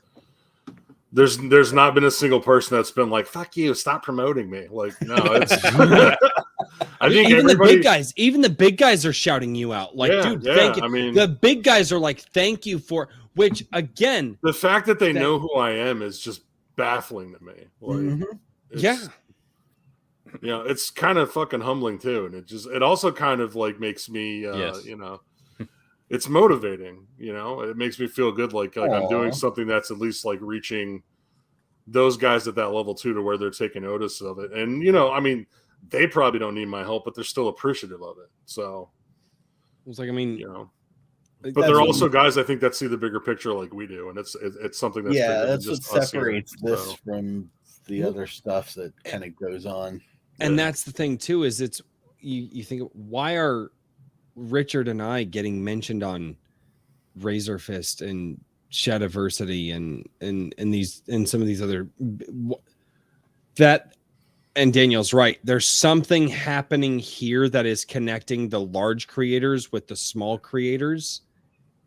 And there's something in the air, man. There's something in the Well, air. it's a sense of camaraderie. There's a lot less backbiting BS in the Iron Age than there is in many of the other circles. Comicsgate has a lot of it. Comicsgate That was the has thing a I was lot kind of that. afraid to mention when Richard brought up 40K. I was like, 40K is its own universe of insanity. You can't compare it to anything else that goes on with reality. Those guys will gut you over their lore. They're not afraid to go after your throat. So it's totally different world. But with us in the Iron Age movement, we're all like, yeah, let's fucking go Well, together. And one of the things that I've tried to do, and I don't know if you guys have, I'm not the type I don't believe that anything is perfect. And if something jumps out at me, I'll talk about it. Hmm? But and one of the things that I've had to do is realize, like, that's why I don't do like a rating system. Like, oh, is it a 1 star out of 10 stars or is it an 8 point? But no, You kind of my rating system, it's simple. Buy, not buy. Or if I already bought it, was it worth the money? Was it not worth the money? That's it. That's it. It's a yes or a no. And that's the best way, because the problem is with a lot of newer creators, I can't hold some of these guys up to J.R.R. Tolkien. That's not fair. Because if that guy's like a 10 and I have to rate some of these newer creators, it's not fair. At some point, I will become disingenuous about it. And so it's, do I like the money that I spent? Do I not like the money that I spent? And if I like, let's go back to our boy here who was on tonight, Brian Asher. Mm-hmm. I like the money that I spent. I'm going to rebuy this one so I have one that doesn't have my puppy's teeth marks in it. Right? To get that character. Yeah, and I read his first book. I haven't read the second one yet, and like I liked it a lot, man. And I told him I reviewed it on Amazon, and dude, I'm at the point where the threads are starting to come together.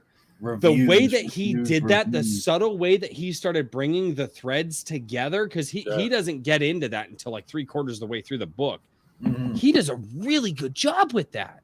Yeah. The writing in the beginning was a little rough, for sure. But as it started to go on, he really started to tighten it up. I mean, but again, it's like with Isom. I didn't give Isom a glowing review. I've said flat out, I like what Isom did. I don't like how they got there. I don't like the route that they took to get there. I like the destination, but I like the start point and the destination, but the stuff in between was really rough for me. Shad's book, really good. The way that the main character interacts with the magic system, it was too quick. It didn't have enough buildup. But would I buy or would I not buy? It's that simple. Yeah. And that's the best way that I can go about this to support people.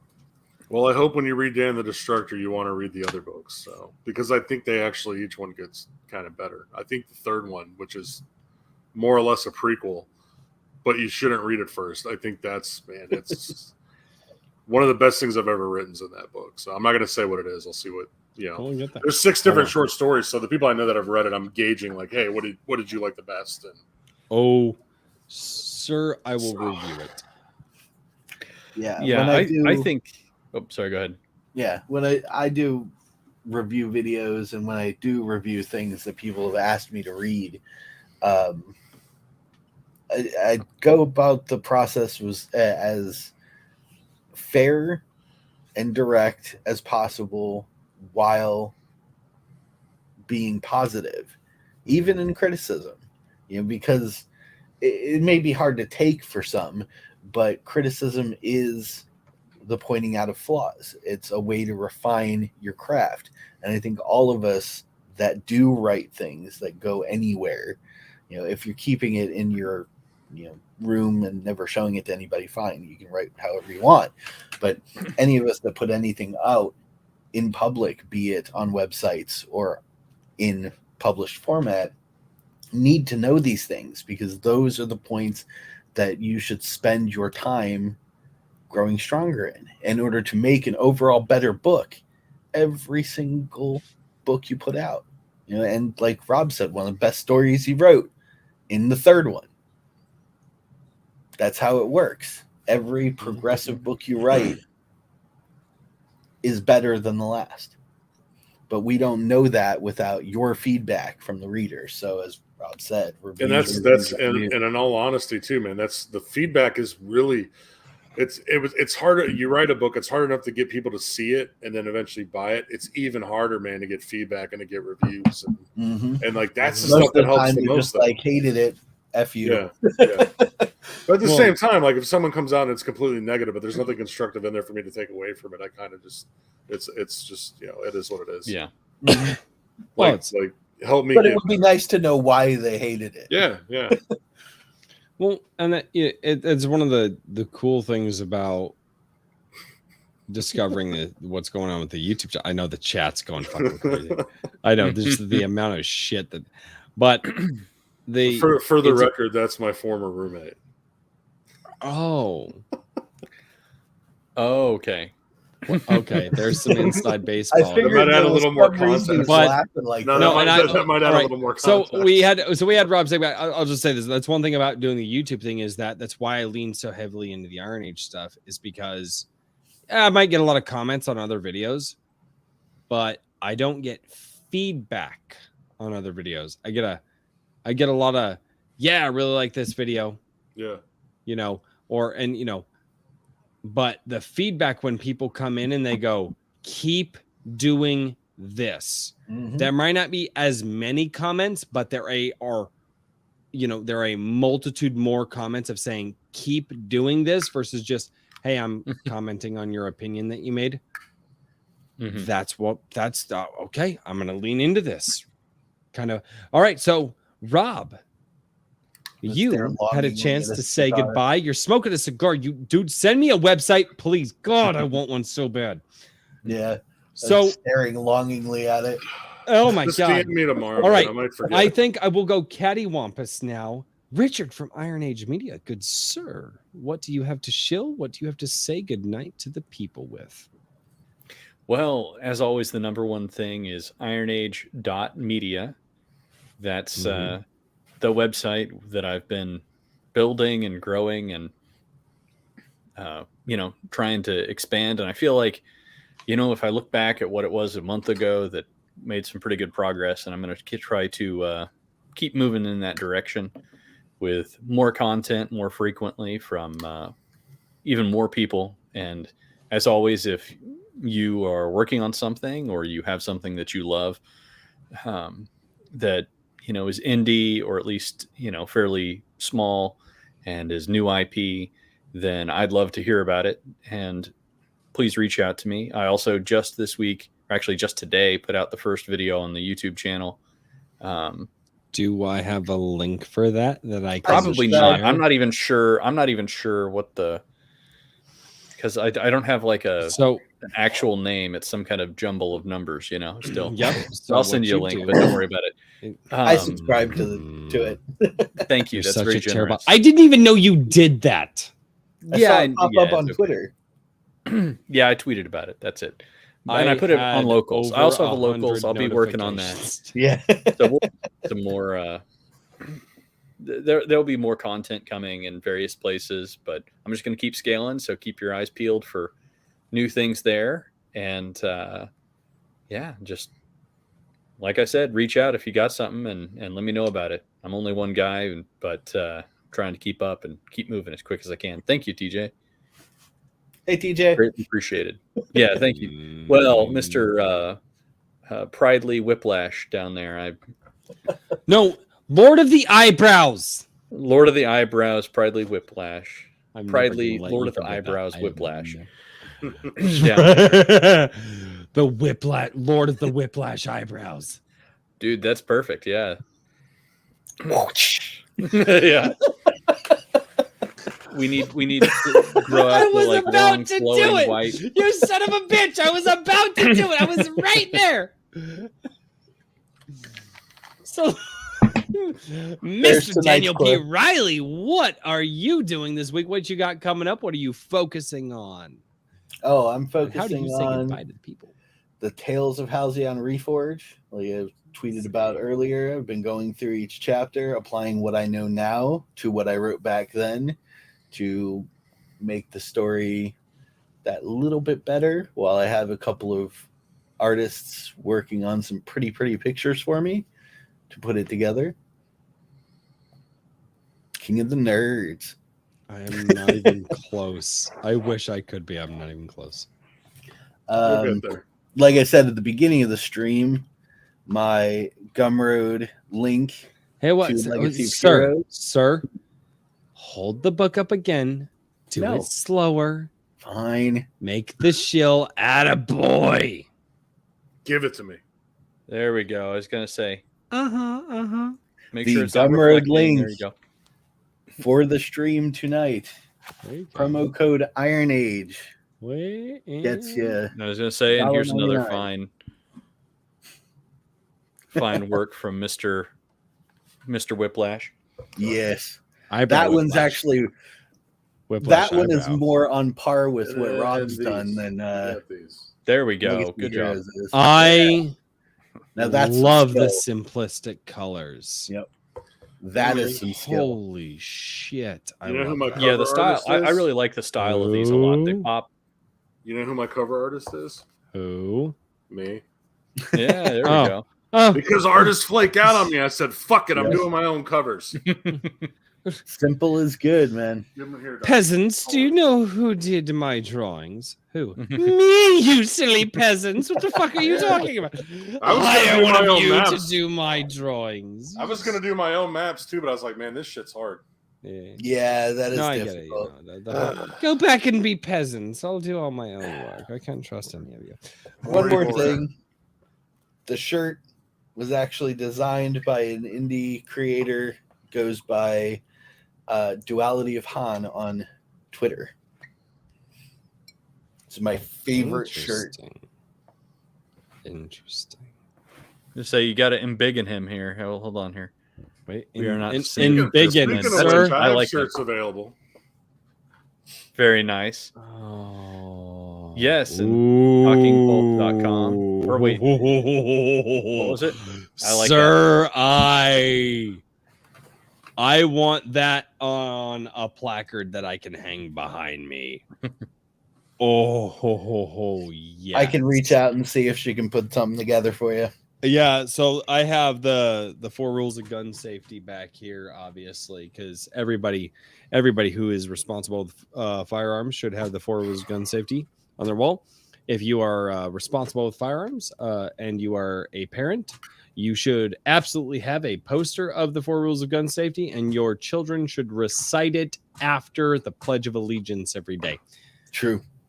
I am not even screwing with you on that one. And that's actually one thing I totally forgot to talk to Chris Cooksey about last when we sat down with him, was in the Quantum Terror. The actor who played the cop had great trigger discipline. The actor who played the lead girl, horrible trigger discipline. That's actually authentic there. That made sense to me.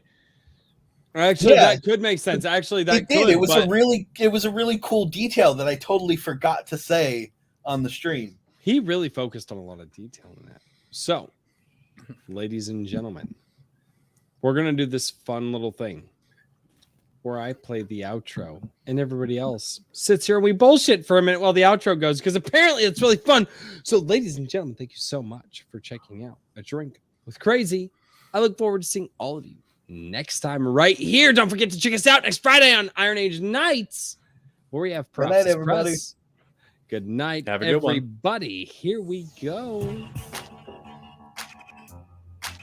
Gentlemen, they can still hear us. But that was a great stream. Thank you guys so much, man. Yeah, no Thanks had a you great all time. for watching. Yeah, thank you guys so much, man. This is great.